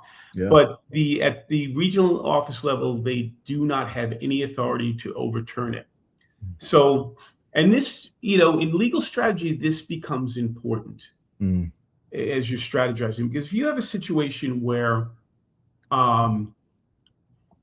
you say you're looking at a case and you say, well, I can, I could try a higher level review on this, but I know based on the M21, I might get lucky and the DRO might grant it, but it's counter to and I had a conversation with a fellow, a colleague the other day on this strategy, is that if a DRO makes a decision or any VA adjudicator makes a decision and it's clearly wrong, right? It's clear and unmistakable error because based upon their guidance, they're not supposed to do it. A future adjudicator can see that and they can go back and they can propose to sever or reduce. They have that authority, right? So in those situations, we'll look at that and say, you know what, if this goes through, I can try a higher level review because it'll be quick. And maybe a DRO will just be in a good mood and grant it. But I know that now I'm on pins and needles because a year from now, my client might get hit with a proposal, right? Yeah, with a proposal, in that situation, we're going to go directly to the board, even if it might take longer, with the understanding that because the board's not bound by whatever that limitation might be in the M21, and if the board grants it, it's untouchable. All right? So that's why this becomes important, is that at that higher level, and it goes up the chain. If the court makes a decision, the Veterans Court is a higher tribunal than the board. Right. That's I love that, Jim, because these proposals to reduce, if I'm hearing you correctly, these proposals to reduce come when the veteran just has these static ratings that are made at the DRO or at the VA level, right? And so, like, if you get it's signed, sealed, and delivered if you get it from the BVA. Yeah, and it's more important with a proposal to sever. Yes, because a reduction, understand, even so, let's say the board grants a 50% rating, right? At some point in the future, if there's evidence that condition improves, then the AOJ has the ability to propose to reduce. You see what I'm saying? Is a difference there. But a severance is different because severance is based on the grant of service connection. Right? Okay. So if the board grants service connection, VA can't undo that. But if they grant a rating, VA potentially can if they improve. Right. Of course. Yeah. Anything to add on that, Katrina? I was just going to add that you have to follow apples with apples, meaning when the board grants a service connection, that was their authority, that was their jurisdiction, was that decision of, is this connected to service? The downstream issues of assigning a rating and or assigning an effective date are not what the board decided. So those downstream issues of assigning a rating, now that service connection has been established, or the effective date, those can be properly reviewed and changed if administratively, if a mistake has been made, right? So the board grant service connection, let's say for a back condition, comes down and is implemented, it is put into action. That service connection now has to be implemented by the regional office folks. That means they are assigning a rating and an effective date. Those downstream issues are not protected by the board grant. The board grant was for service connection. To Jim's point, that means regional office folks can't sever service connection ever, because service connection is the law of the case established by the board grant. That is untouchable, but the downstream issues might be. Very good. Excellent. Okay, let's move to myth number 7. And by the way, before we move to myth number 7, I know someone had a question earlier about studying for their accreditation exam. Listen, you're getting all your study guide on the Veterans Claims Brief Show. That's right. Yeah, Everything you need is going to be on here, and we're just getting started. So like, it's not even. That's right. Nice. That's right. Yeah, everything that you need is found here at the Veterans Claims Brief. If you're studying for a accredited claim exam, or if you're just a veteran that wants more information, we've got it all for you here. Okay, let's go to myth number 7. BVA judges have strict production quotas like VA raters. Is that a myth? Or is that true? It is, and again, and this is one of the the big tools they have in their toolbox at the board. So real quickly, how the board process works is every board judge, there's about 130 or 140 of them now. They have a staff of between 6 and 10 attorneys that work for them. They're called staff attorneys. So what they'll do is a case will come in, it gets assigned to a staff attorney. The staff attorney does all of the legwork. They do all of the research. They basically do everything up to the point where they'll actually write what's called a draft decision. They'll write, a grant, denial, remand, whatever the case may be. They then give it to the veterans law judge. The veterans law judge reviews it and will either sign off on it, edit it, or say start again. There is, our understanding of that process can take a long time, right? They don't have quotas and point systems like raters do.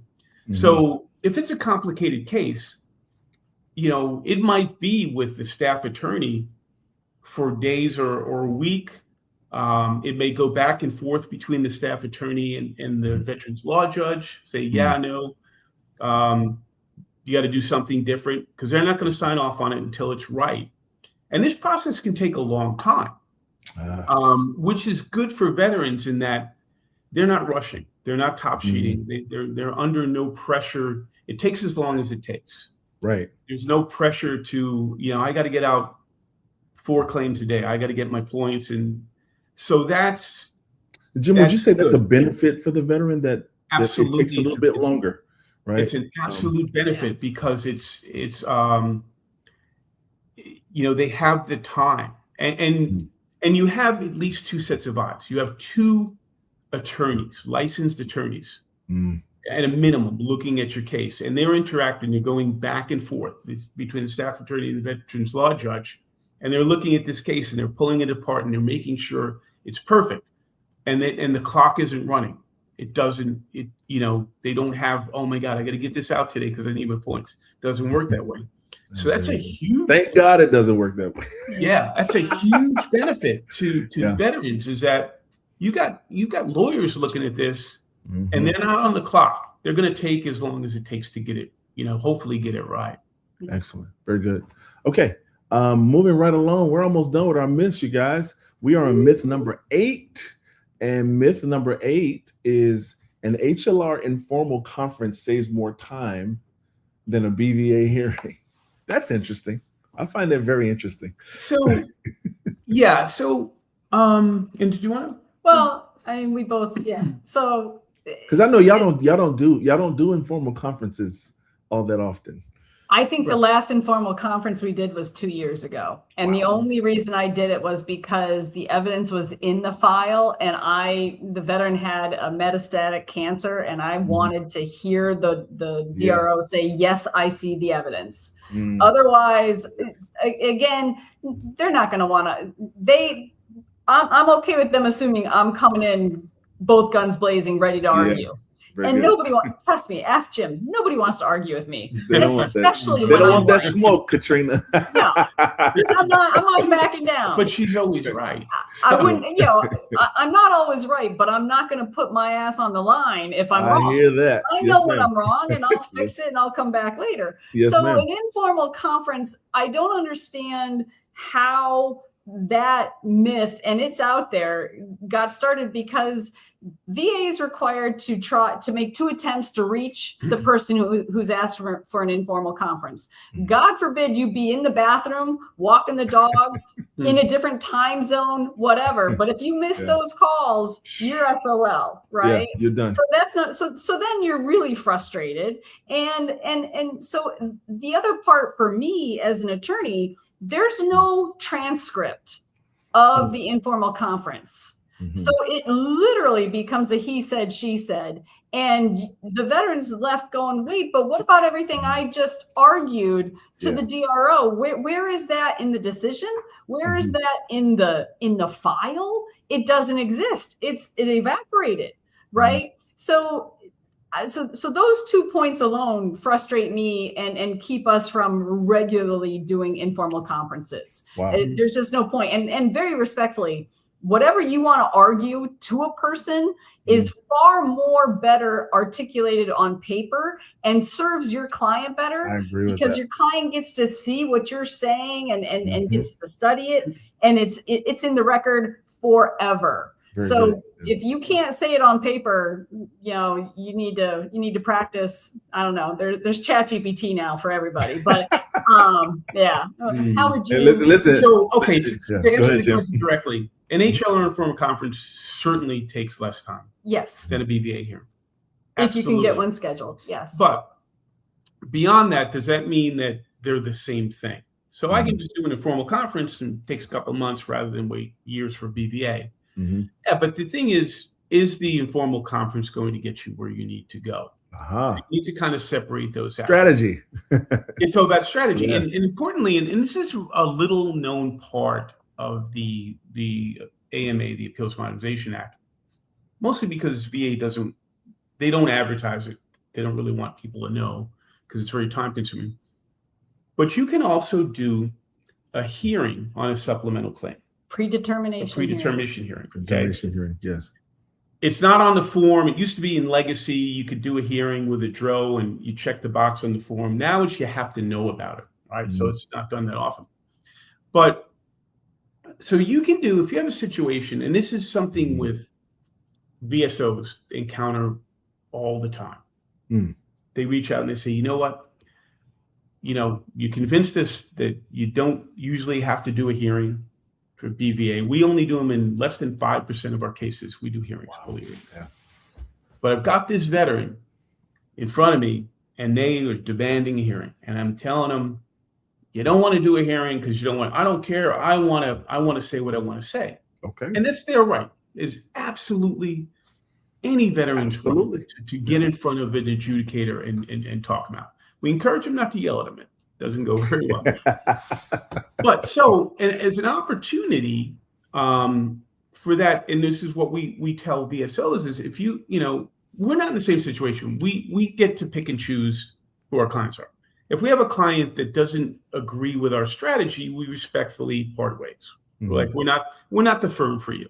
Not to say you're who's right or wrong, but there's other lawyers. But you hire us for our expertise, and if our strategy is no, a board isn't going to help you, and you or we don't want to wait 5 years. Anyway, so for those VSOs, we'll sometimes recommend, for that veteran, perhaps you can do a regional office hearing. And they may take up to a year, but they're certainly faster than a BVA hearing. Yeah. But the difference is, at a regional office hearing is most of the time held by a rater, whereas a Board of Veterans Appeals is held by a law judge. By the judge, yeah. So it's a different kind of, you may not be successful at that regional office hearing, whereby you would be successful at a BVA hearing. But to Katrina's point, and this is a great point, the difference is, probably some are thinking, well, Jimmy just said I can get a higher level review in a couple of months, and you're saying it might take a year for a hearing. Why would I choose the hearing? And great question, and Katrina touched on it, is that if you do a hearing, there's a formal transcript. It's typed up, it's part of the record, right? So if you have a veteran that wants to get in front of a judge, and sometimes it's important to, or an adjudicator, and you want to build evidence, you want to talk about your condition, you want to talk about where you were, how you got hurt, those things. If you do a formal hearing at the regional office of the board, it is typed out and written as part of your record. If you do an informal conference, there's no hearing. It's just so they'll do an informal conference worksheet. What's written on the informal conference worksheet is whatever the drill wants to write.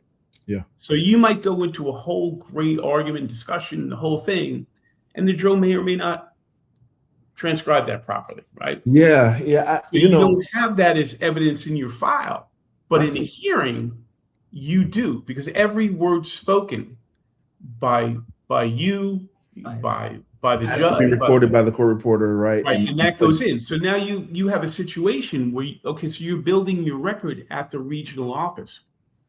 You want to get in front of a rater. You want to get in front of somebody and put this evidence in the record, right? We say this is complex and it might be something that a rater might not get right. It's fine, because now you have that written transcript and you take that to the direct docket at the board, the rocket docket, right? The rocket docket. 3 times faster. And now the judge gets to read that. So it's a little known but important. You can't. It's super important. To Grumpy Sailor's point, asking for a hearing, a predetermination hearing, doesn't mean that the claim or the supplemental claim is going to be granted. But it is, to Jimmy's point, it's creating evidence that is in the file for the remainder of for the veteran's life.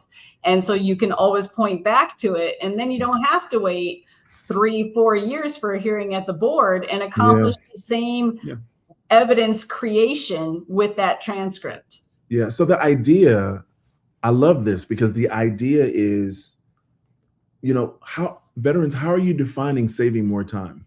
It really depends on how you interpret saving more time, because the reality is, if it takes a little bit more time to have a better opportunity to win, particularly as we've been discussing, unless you guys, I don't know if you guys have been catching it, but what we've been discussing is there is a great opportunity to win at the Board of Veterans Appeals. There's a really good opportunity. And that's one of the things that we wanted to establish in this live stream, is that, hey, there's a chance that you can win. We're busting up some of the myths, because there's a chance you can actually win at the board, right? And so if you're saving time, are you really saving time? Because I think what a lot of veterans, and Jim and Katrina, I'll tell you this, what Jim said was so important, because some veterans I know that have gone to their informal conferences, I come back and it's like, okay, what did they say? They didn't have any representation. They just requested informal conference, HLR, they go. And I go, well, what did they say? And they go, oh man, I don't remember. I think they said something about a proposal to reduce, or it's like, wait a minute. You weren't taking notes? This is the reason why adequate and expert representation, this is a spot where it can be very, very beneficial and very helpful and very useful to veterans, right? Because again, as we stated at the outset, you don't know what you don't know. And so veterans, guys, don't be afraid. Like, I hope Jim and Katrina has removed some of this fear of actually going before the BVA, right? And actually submitting these cases and getting the help and the assistance that you need, because it is a possibility to win. Anything else you guys want to add before we move to myth number 9? The BVA is a secret weapon. Yeah. That every veteran it has available to them, and it's amazing what can be accomplished there. Yeah. And listen, all you content creators, listen, y'all heard it here first. We're talking about the BVA over here.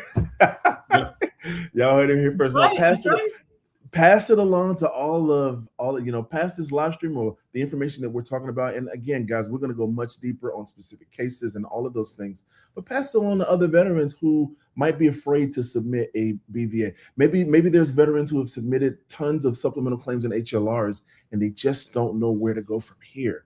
Please, guys, listen, help your fellow veterans out, help your fellow sailors, Marines, help your fellow soldiers, Coast Guardsmen, and airmen out, help them out, National Guardsmen, help them out.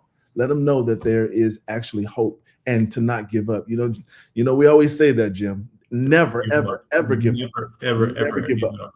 All right, so let's go to myth number 9. And myth number 9 is BVA judges can only consider evidence that the VBA thought was sufficient. Jim is about to crawl out of his skin. I love this one. Okay, this is so important for everybody to hear. Yeah, there is a lot of discussion, and it's good discussion. Yeah, on content creators about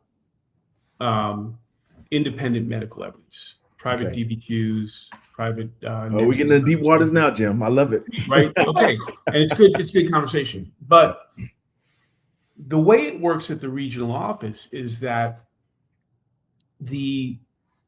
typically, I think it starts at the VSR and the RVSR have a lot of authority to decide if the medical evidence is sufficient for rating purposes, right? And there's a lot of talk about that. Dwayne talks about this, Radar HQ talks about it. Good conversation.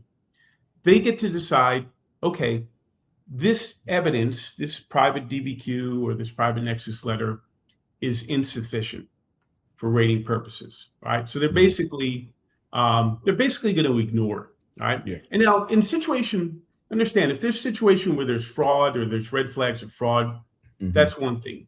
But it's talking about, a lot of times there'll be this private evidence and they'll just kind of discard it. Or you'll see rating decisions where there's private evidence and there's a CMP exam, and you'll just get that boilerplate denial. We found the CMP examiner's opinion more probative. Stop. Take watch, right? So a lot of veterans get very discouraged by that because we see the comments and they're like, they trash my private DBQ. Man, I paid money. I got this private DBQ. It was really good, and they ignored it, right? And they denied anyway. And they're thinking, oh, okay, now I'm done. I don't have, I'm not going to write another check for $800. I'm done, right? No.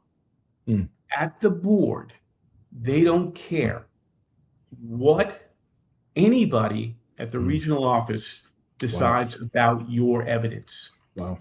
Unless it's fraudulent. Yeah. Right? If it's fraudulent, and even so, if they declare it to be potentially fraudulent, the board judge is going to look at that very carefully and make their own determination about whether it's fraud. But the fact that for any reason they decide not to use it, decide it wasn't probative, the board judge, staff attorneys, and board judges are going to look at that evidence, regardless of how. I'm going to say this again, regardless of how a VSR or Radar or DRO feels about your medical evidence, your private medical evidence. Yeah. They are going to look at that. It's called de novo, brand new. Novo. Yeah. Evidence, legally, evidence is evidence, right? So they're going to look at that, and they're going to take your evidence that was discarded for whatever reason at the regional office, and they're going to put it side by side, and they're going to say, they're going to read your private DBQ, and they're going to read your CMP exam, DBQ, and they're going to decide which one is better. Wow. And if they're about the same, guess who wins? The veteran wins. The veteran. Always benefit of the doubt. Yeah, that's right. So that's the thing. And I encourage any veteran that gets discouraged by man, they threw my DBQ in the trash. Well, you know what?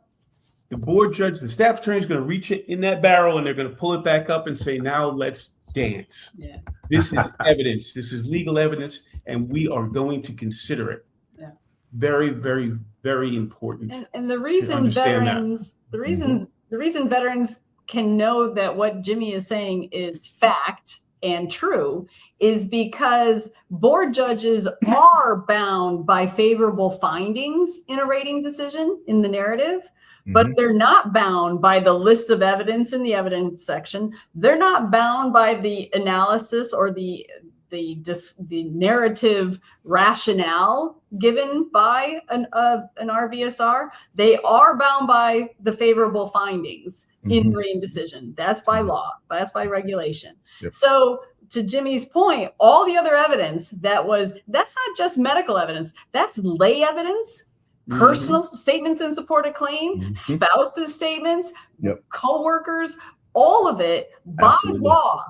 By law, the law judge at the board is required to review all evidence as if no one has ever looked at it before. That's what de novo review is. Yeah. Wow. Excellent. So let's say, lay evidence, good point. At the regional office, for whatever reason, the adjudicator there finds the lay evidence to not be credible. And sometimes it's not. We all know. Sometimes people aren't as honest as they could be, but there is going to be a brand new determination at the board level of the credibility. In other words, the fact that they said at the regional office, and again, it might be right, might be wrong, but they don't care. Fundamentally, at the board level, they don't care. We're going to look at this evidence, and if we decide, you know what, this is credible, this is good evidence, there you go. Excellent. Very, very important to and again, it's a tool in their toolbox that is just so important. Just so y'all don't think we're hustling, I've put it up on the screen. 30 USC 5107B mandates that there's an approximate balance of positive and negative evidence regarding an issue. The VA must. The most powerful tool that it has is right to there. the claimant. Yep, absolutely. I will say for that regulation, or for that statute rather, the 3 key words: regarding an issue. It's not the whole case. It's an issue in the case. An issue in the case. That's correct. Yes. And then it's good. That's important because you have to really take that statute literally. It's about an approximate balance of evidence, right? And we see sometimes VSOs, especially new ones, will make this mistake, and they'll write the statement, the veteran served honorably, and he's a real good guy, and you need to give him the benefit of the doubt and grant. Unfortunately, that's not the way it works. The benefit of the doubt is based upon a balance of looking at the evidence, and the fact that he served honorably is an evidence. Unfortunately, it's just a fact, but it's not a piece of unless we're evidence. talking about character of discharge, then it matters. Right, then it could be. And so here's a 1993 landmark U.S. Court of Appeals for Veterans Claims decision that defined the benefit of the doubt rule. That explained how the equipoise approximate balance standard functions in veterans adjudications. This is Gilbert versus Derwinski, guys. Now listen, y'all better listen. Y'all know I covered this. You did. Y'all know I covered this, and now Jim and Katrina talking about it. So listen, y'all go back to this is not a shameless plug, but I did a BVA. I did a BVA like 5 or 10. I think it was 5 cases you need to know as a veteran. There were BVA cases. Gilbert Derwinski is in there because it's one of the most important ones that I thought. Okay, very huge. Okay, before we hit our last myth, we're gonna cover some of these comments. So U.S. Army Grunt says, great advice. I am learning, just in case he's talking about that claim, this terror claim. And then he says, I wish I had this type of information in 1997. Man, you getting up there, U.S. Army Grunt. On my first claim, I wouldn't be 30 years behind the power curve. Yeah. And I could have helped him because I started in 1996. Yeah. Wow. Okay. Now, guys, let's get to our very last myth. And I think it's a good one. The last myth number 10, and this has been an excellent show. We thank you guys for joining us. But myth number 10 is knowledge of case law, regulations, and statutes doesn't matter at the BVA. Well, yeah, that obviously it does. And I think there's two things that come to my mind with this myth is judges in any court, in any appellate process, don't like to be overturned, right? Mm-hmm. And the Board of Veterans Appeals is your highest appellate level within the agency, but above the Board of Veterans Appeals is a Article I U.S. Court of Appeals for Veterans Claims, and those judges, their sole authority is to review decisions made by law judges at the Board of Veterans Appeals. Yeah. So unlike your adjudicators at the regional office, and I don't know, and Jimmy might, because I don't know what the penalty is when a case comes back from the Veterans Court where the board decision has been reversed or even remanded because the law judge at the Veterans Court found that the board judge didn't do everything correctly and it comes back to be done again. But I do know that they maintain statistics for every law judge at the Board of Veterans Appeals, grant, remand, denied. And that's used to be referred to as the Monday morning report, but it's somewhere, and I don't even know anymore if the board publishes it. It used to be public information. Again, there's a lot of moving parts in the current system. Right. But the other big picture that a lot of veterans and advocates don't understand, the chairman of the Board of Veterans Appeals is appointed by the President of the United States. The board has its own budget. It has its own set of regulations. Craig, you can look them up. It's in the 20 CFR. Yeah, 20 point. CFR. Right. So they are regulated by their own regulations. And the board chairman is separate, even though it's within the VA. And the board chairman, I don't know, hierarchy-wise, they are obviously not at the same level as the U.S. Secretary. I'm sorry, the Secretary for VA Veterans Affairs, but it's damn close. And so you almost have these two competing pools or two competing parties representing the veteran. And their mission is not, it should be the same thing, but it's not necessarily the same thing.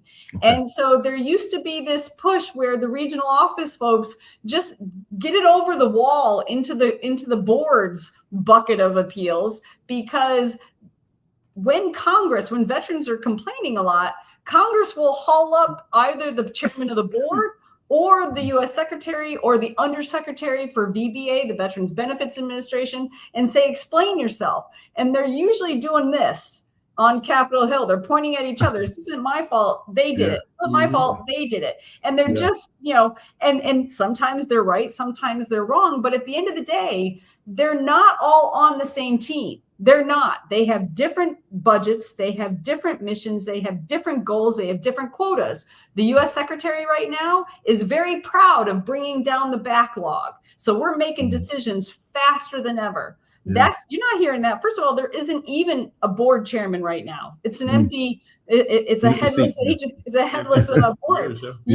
And it has been for a couple of years now. But at the end of the day, that is very much the difference, is that you have two different competing parties or businesses really that are representing veterans. And at the end of the day, I'm not sure they're on the same page, but they absolutely have different missions. They definitely have different missions. So case law, case law,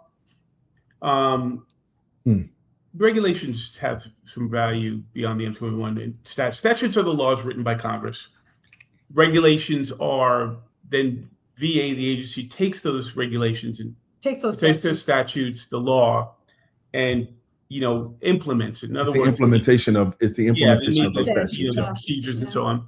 And it goes down to the M21, which is a guidance document how to use this. But case law is the most important thing to a board judge. They know the regulations, they know the statutes. The case law puts it all in perspective, because what the judges do is they analyze these often very, very difficult to understand statutes and regulations. Bless you. Thank you. And there's this line of cases, and the judges decide how it's supposed to be done properly. Mm. So, for example, there is massive case law on the adequacy of C&P exams, right? Mhm. Mhm. So, and this is really important because a lot of the litigation that we do at the board is C&P exam versus private medical evidence. I bet those are fun. And we cite the case law because it's really important for the judges to understand how the courts interpret this, right? Yeah. Because you can say, as an advocate, say, now, look here, that C&P exam was inadequate, and this private medical opinion was adequate. So adequate beats inadequate, So and there you go. What does that mean, right? Yeah. What does that mean? Is it Jim's opinion? Is it Katrina's opinion? Is it Craig's opinion of what's adequate and what's not? Right. No, there's a lot of, so this is where the judges will go to the case law. A lot of what makes it adequate, what makes it inadequate, what's required. So that's really important. And Let me hop in, Jim. I'm sorry to interrupt you. Let me hop in. Veterans, it's important to know that remember what Jim and Katrina were talking about earlier as far as the M21-1 is regulatory guidance for raters, right? So in the M21-1, it says that the rater can confer with the C&P examiner to determine the adequacy of that C&P examination, right? Or that DQ. But remember, we're talking about jurisdiction, right? So like the BVA is outside of that jurisdiction. So this is why Jim is saying that the judge can now say, okay, let me go to case law to figure out the adequacy of that C&P. Go ahead, Jim. I just wanted to kind of make that distinction. Yeah, that's important. That's perfect. Yeah. Mm-hmm. Yeah, and the judges depend on that. So when we're, and in our advocacy, when we're writing arguments at the BVA level, we're kind of helping. We're helping them along. We're looking at this case law and citing it for them. Not that they don't know it, but you want to make it as easy as possible. They're busy too. So we'll cite to these different cases and look at that particular C&P exam, or it might be 5 bad C&P exams, and go through it and say this one's inadequate based upon this case and so on. And this case says that because it gives board judges really want to grant, and you and I have discussed this before. Mm-hmm. It's a whole lot easier to grant at the board than deny. Yes. And the reason say that a little louder for the people in the back. It is much easier to grant a claim at the BVA than it is anywhere else. And this is really important. The judges have a massive requirement for reasons and bases, right? And we talk about this online a lot about how then there's the short form narrative when they do a rating decision, the long form. Long form is better because it, gives the veteran more information about why it was denied. Short form is kind of short and sweet, and you're like, I don't really understand. The board doesn't have a choice. It's always a long form, unless it's a grant. If there's a denial or a remand, they have to do an extensive, like item by item, negative evidence I've talked about, positive evidence, and so on. It's got to be an extensive legal document. Yeah, wow. Especially for a denial. Right. Yeah. So for them, at the regional office, you can get a denial with a short form narrative, right? It's a couple of boilerplate things, and you really don't, at the end of the day, it's hard to understand why they're actually denying. There's a couple of just boilerplate things. At the board, they have to go through virtually every piece of evidence and talk about it and kind of address everything every single time, because if they don't, it's then going to go to the Court of Appeals for Veterans Claims, and the judges are going to beat them up. Yeah. The judges will then call it an error, send it back, and it's professionally embarrassing. Okay, this is a judge telling a lawyer, you got this wrong. No, this is a judge telling a judge. Right. Yeah, exactly. A federal judge telling a board judge, exactly. Wow. So it's professionally embarrassing, first of all, because they're all lawyers. So that's what it's really important in that the board's not going to take shortcuts, because they really can't. they can't be in a hurry. They have to make sure they get it right because they do not want to get this. Usually it'll get remanded back. Mhm. If they, if they don't explain. So for them, if a good advocate or a savvy veteran can give them a path with a strong legal argument or at a hearing, give them a path to grant. Okay, here's the laws, here's the case law, here's what you can depend on. This gets to it, at least at the minimum, it gets to that benefit of the doubt, that approximate balance. Yeah. You got your grant. Because for them, boom, because then they don't have to do a long form narrative. They can give you a grant in pretty much one page. Yeah. And they don't have to worry about it getting kicked up to the court. Yeah. Wow. So it's really important to understand. And a key piece of that is that the knowledge of the case law, deep knowledge of regulations, deep knowledge of statutes. They're not depending on a guidance document like the M21. They're using the law to find a way to grant. That is so excellent. It's really important. Yeah. That's so good. I this is, to me, this feels like freedom for the veteran. It really does. It does. It feels like just air. knowledge is power, and to know that you have options. Yes. And to take it somewhere where you have a very good chance of getting a better outcome, and understanding why you're going to that higher level, it's empowering, and it is freeing, because you're not at the behest of the regional office people on that damn hamster wheel going around and just around. round and round and round. Yeah. And the board decides in excess of 100,000 claims a year. So it's, this isn't some little niche organization here that only a couple of lawyers know about. Yeah. They because there are a lot of, decisions that need to be appealed for the regional office level. And the boards have, it's not just some little obscure thing. That's why it's so important for veterans to know about it, know that it's available. Yeah. If, no matter what happens, although we don't encourage veterans to stay on the hamster wheel and develop, 5 different negative opinions, whatever. But you know what, Craig, at the end of the day, if it's a righteous case, we don't care if you have 25 pieces of negative evidence. We'll dance. We will bring it to the board, because we know with it. Yeah. Right.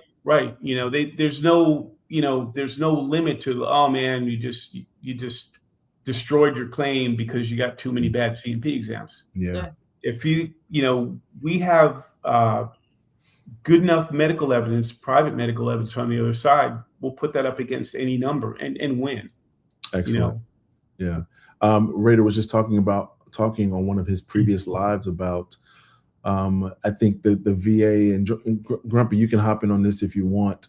I think the VA is now beginning to realize the certain type of bias that RVSRs have had against IMOs and some of these, even nexus letters and independent medical opinions, and even private DBQs. And now there's hopefully going to be a big shift and correction back to, looking at these things on their face and making sure that they receive as much weight or the chance to have as much probative value as third-party C&P examiners that the VA uses, right? And so I think that's a good thing for veterans, and I think it's a long overdue thing for veterans as well. So, okay.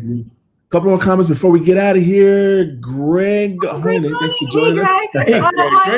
Yes, he's a buddy of ours. Yes, thanks for sharing your time. Yeah, and experience with everyone. Always appreciate the effort to ensure high quality, free information is available to all who can benefit. Absolutely. And then Grumpy says, grant if you can, deny if you must. Absolutely. If only they did that all the time. If only every Raider I'd go work for VA. That, right? What else am I going to do with all this? That's so true. Yeah. And he says, yes, we had a training on it indicating that we need to take it at face value. He's talking about private medical evidence. Me and Jason did. Jason over at Veterans Info Tap. Shout out to Jason, Veterans Info Tap. did a video on it. Okay, so here's a question from James G6109. We'll get out of here on this question. It says, what is the past path to fight for SMC, aid in attendance, the board, or traditional raters in the regional? I think they mean I think he's trying to, I think he's going back. Best, yeah. And this is a great question.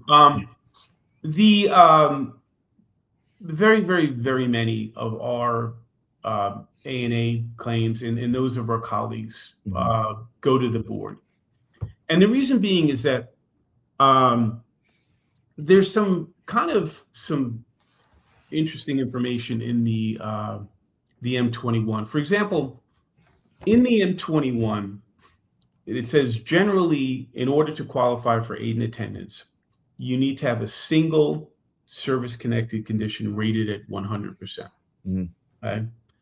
Otherwise, they won't even consider it. There are some exceptions, and it says generally, but a lot of raters will just stand up by that. Okay, so you have you don't have a single service-connected condition. You may have some combination, whatever. So we're automatically just going to say, no, we're not going to go any further. Okay, that doesn't comport with the law. There's nothing in regulations or statutes that says that. At the board, the bottom line is they're going to look at it. They're going to look at your medical evidence. They're going to look at your lay statement. Lay statements from your caregiver are very, very important. They're going to look at the evidence, say, you know what? It's clear from the evidence that this veteran is in need of aid and attendance due to their service-connected condition or conditions, and they don't care what the rating is. They're going to grant based upon the need. So that's not to say don't try. Start out at the regional office. Right, because then you have SMCL, which is your 26. So I don't know if that A&A means housebound or no. A&A is SMCL. So okay. So start out. Get good evidence. Start out at the regional office, but don't be discouraged if it doesn't get granted. Right, and what I was trying, I would only add the 2680, which is the aid and attendance application. Make sure the doctor is talking about the service-connected conditions that require the help with the ADLs, the activities of daily living. You got to look at your evidence to their question. What's the best path? I'm always going to say it depends. What does your evidence? Is your evidence strong? Is it all buttoned up? And if so, to Jim's point. Well, and, except with that caveat that sometimes no matter how strong it is, there's some adjudicators that feel like they can't grant it, even though because it's not 100%. Right. But we've had our own clients have a 2680 filled out, and the doctor's talking about non-service connected conditions. Right. And I'll send it back. I'm like, no. You gotta limit it to the service connected conditions. And how do those require aid and attendance? So this is go ahead. No, go ahead, Jim. And I have a question to follow on. Because this is important. The M21, and this is little known, the M21 does. So in that section for aid and attendance, talks about the 100% single disability and so on and so forth. Yeah, 60%. Further on in that M21 provision, it does say that if there's evidence that the veteran is in need of aid and attendance, but doesn't meet the 100% criteria, they are required to that's a bit advisory opinion. So they're required to send it to central office, VA central office for an advisory opinion. So somebody at central office who's a higher authority will go through it and make a decision. So if you get a decision that says, we can't grant this because you're not 100%, you can go to a higher level review and push back. Look it up in the M21. So it says right here that even though I'm not 100%, but I need an attendance, you're required to send it to central office. So it's a little have to do it there. Do it, right? So, and that's not a guarantee it's going to get granted. Central office may or may not decide in your favor. If they decide in your favor, great. But if not, then you just go to the board anyway. So you always have a path. So Jim, what I wanted to ask is real quickly with regard to the Berry case, is there a specific strategy depending on which SMC level when it comes to aid and attendance? Well, so it starts out is your regular aid and attendance, which is Okay. your SMCL. Mhm. And that's kind of where you start. I need aid and attendance. I have a caregiver, it's due to my service-connected conditions, right? So you get granted from that. And then with the Barry case we talked about, I think it was last week or the week before, that's where you can get, once you get to that aid and attendance and you have additional separate disabilities, you can go up to SMC aid and attendance is SMCL. So you can go up to L and a half, M and a half, and all the way up based on that. But it all begins at that initial, you first have to get granted the need for aid and attendance, and then you move up from get there. The Berry bumps, depending. Yeah. The Berry bumps. I am, for you, James, just for you, I'm going to post the text from the Berry case, okay? And this is where you can find it. Read through that case. I'm gonna put it up. Let me put it up here. Read through that case. This is what Jim is talking about. I think him and Katrina have laid out a pretty good foundation of when you're submitting an aid and attendance, right? That's where you're starting at SMCL. Read the Berry case to understand any particular strategy or anything that might develop with regard to your own conditions that might give you a little bit more with regard to SMCL with the half steps and such. You are very welcome. You're very welcome, James. You're very welcome. We appreciate it. All right, Jim and Katrina, let's get out of here. But we have some other comments here. Let's see. Dwayne just said something about a trick question. Yeah, Dwayne, 2680. Yeah, we'll get to Dwayne's. It says, Bluebird says, great information today. I'm passing this to a battle. Working on her VA claim that may need some additional representation higher than a VSO. So wonderful. Thank you so much, Bluebird. That's what we want. We want veterans to never give up. Never give up. And then James says, part one, the reason why I'm asking because the loss of functional use for my hands and legs. I can write for less than a minute and I'm not able to grip buttons, drop things after holding them. And I think you answered with the idea of SMCL with half steps, like you answered that, Jim. And so then James says, thank you. Sounds like a strong case, James. This is part two. Yep. Use a cane, have falls, have an FCE, spouse gets groceries. Yeah, this sounds like a very strong case for ANA and SMCL and perhaps beyond for you, James. Yeah, it does. And start out at the regional office because it's faster, and hopefully it'll get there. But if not, have hope because the board is very, very good at excellent ANA decisions. They really are. So Dwayne says there is a trick question on 2680 as it pertains to nursing home care. You want to address that, Katrina? Well, it's a good point, Dwayne.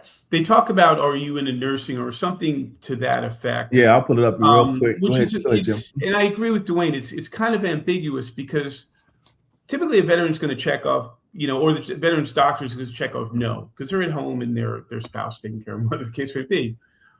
But that doesn't mean they wouldn't require to have to be institutionalized if they didn't have their at-home caregiver. So yeah, that's a good point, Dwayne. And I wish that they would clarify that on that form because it's tricky, really. I mean, typically the doctor's just going to check yes or no. Yeah. Well, and to Dwayne's point, I used to, and we still to this day. So when that comes up, we'll have the doctor explain in the remarks section, but for the caregiver in the home, you would have to be in nursing home care. But the same trick question or absence of or failure to ask the right question on a DBQ, none of the DBQs that are forward facing for doctors to fill out ever ask when severity worsened, right? And so it may ask for the date of diagnosis. And of course, as we all know, a lot of the examiners will just put the day of the exam as a date of diagnosis on a DBQ, and that's not accurate either. But in terms of when a veteran files a claim for an increased rating, and you're looking for facts found basis for establishing when that rating, a higher rating is established, DPQs don't ask a lot of detailed information as to when the severity worsened. They just ask for a description of how, in what ways have the medical condition worsened in severity. So there's a lot of pitfalls in these forms. They're good. They all have value, but understanding what's missing so that a doctor can fill it in even better is always another way. An advocate is good, is an excellent individual to help make sure evidence is as clear and supportive as possible. This is I've pulled up the form. This is VA form 21-2680. And the question is in block 29, does the patient require nursing home care, right? And I think honestly, to Katrina's point and to Jim's point, I think a good way to think through this is who, what, when, where, and how, right? Yeah. When you really think about it, right? Because nursing home care, and this is why I think when, folks get tripped up on it, nursing home care is sort of a spurious thing. There may be some veterans who need minimal assistance, right? Or assistance with a percentage of the activities of daily living, right? But not full, complete nursing home care, right? And so like this is where these who, what, when, where, and how questions, like who is the veteran that would need the care? What type of care do they need? When do they need it? Like, do they need it all the time? And then and a doctor should be asking some of these fact-finding questions. Where is it? When they're in their home? Because remember, this is aid in attendance, right? In their home, or is it when they're trying to go do grocery shopping? And then how do they need it, right? Does it impact their daily living? Does it impact their function? So on and so forth. So this is the question at hand, veterans. I hope you guys are picking up, what Dwayne calls these golden nuggets. Good stuff. Hope you guys are picking up these golden nuggets and really understanding kind of how this works with regard to nursing home care. All right, couple more comments, and then we will be out of here. One recent M21. This is our friend Greg Honig. Greg. One recent M21 update that may be helpful over time is any rating at the L level or higher now requires second signature approval. Once ROs begin to appreciate that fact, it should improve quality. Excellent. Then also, Greg says it used to be rates higher than L, and most ROs only applied it to grant ratings. All right. And then, and so Dwayne says, also, I've seen this question trip up some raters, and they deny the vet when they could have granted. Yeah. This is absolutely true. This is Yeah. absolutely true. He says they receive the same nursing care at home, but they are not in the nursing home. Right. Nursing home. Yeah, exactly. Yeah, and Dwayne's opinion is to always check yes, and I will say yes, Dwayne, check yes. The veteran is not in a nursing home, but receives the same nursing home care at home from their spouse and family members. This was the statement that the St. Pete RO showed to grant. I think that's excellent. Have that succinct statement in there, and make sure you include in there. You'll see Dwayne's got that. He's got some of that who, what, when, where, and how the veteran actually receives that care. Okay. All right, James says this has been great, and U.S. Army Grunt says RJC and guests, thank you for that great information. I appreciate all of you guys. Thank you so much. Here are some closing remarks. I can't get out of here without doing this because these are my friends, these are my homies, these are my folks. So I have to leave this up here as I'm doing my closing. If you need any help or any assistance, and listen, if y'all want to know if the proof is in the pudding, it's in all of these live streams that we've done, right? Like, what you're getting when you go to Eagle Veterans Law. They didn't ask me to do this. They never asked me to do this, but I'm doing it because it's my platform. So go to Eagle Veterans Law. You and Jim and Katrina. I think they'll do you really, really well. All of the knowledge and the expertise and the experience that they've been giving on the VA claims, you bring that to bear. If you reach out to the Eagle Veterans Law Firm, if you don't believe that is the right fit for you, please, guys, don't be afraid to get help. Reach out to accredited claims agents. The biggest lesson, VSOs, there's some really, really good VSOs out there. Jim and Katrina train VSOs. So you guys, Greg Honig is one of them. He's a superstar. Greg Honig has joined us. Thank you so much for joining us, Greg. One of the good VSOs, one of the excellent advocates for you on your VA claim. A good takeaway from today's episode is don't be afraid and don't give up, guys. Go to the BVA if you need to go there. Go to the BVA, guys. You know, let your claim get adjudicated at the appropriate levels, and make sure that you get the help and assistance that you need. And as always, guys, as always, we're gonna wrap it up. But as always. I just want one. Go ahead, go ahead, Jim. One more thing, just like I gotta get one more in there. I do this, and this is important. So in our cases that we see, we can't tell you how many times on a daily basis we have a case where the veteran gave up years or decades ago. Right? They went through the process, and we see this a lot in survivors' cases, see a lot in veterans' cases. They go through it, they get denied, maybe get denied a couple times, and they give up. And somehow they find their way to us 5 years, 15, 25 years later. And through the power of the board, we get them granted.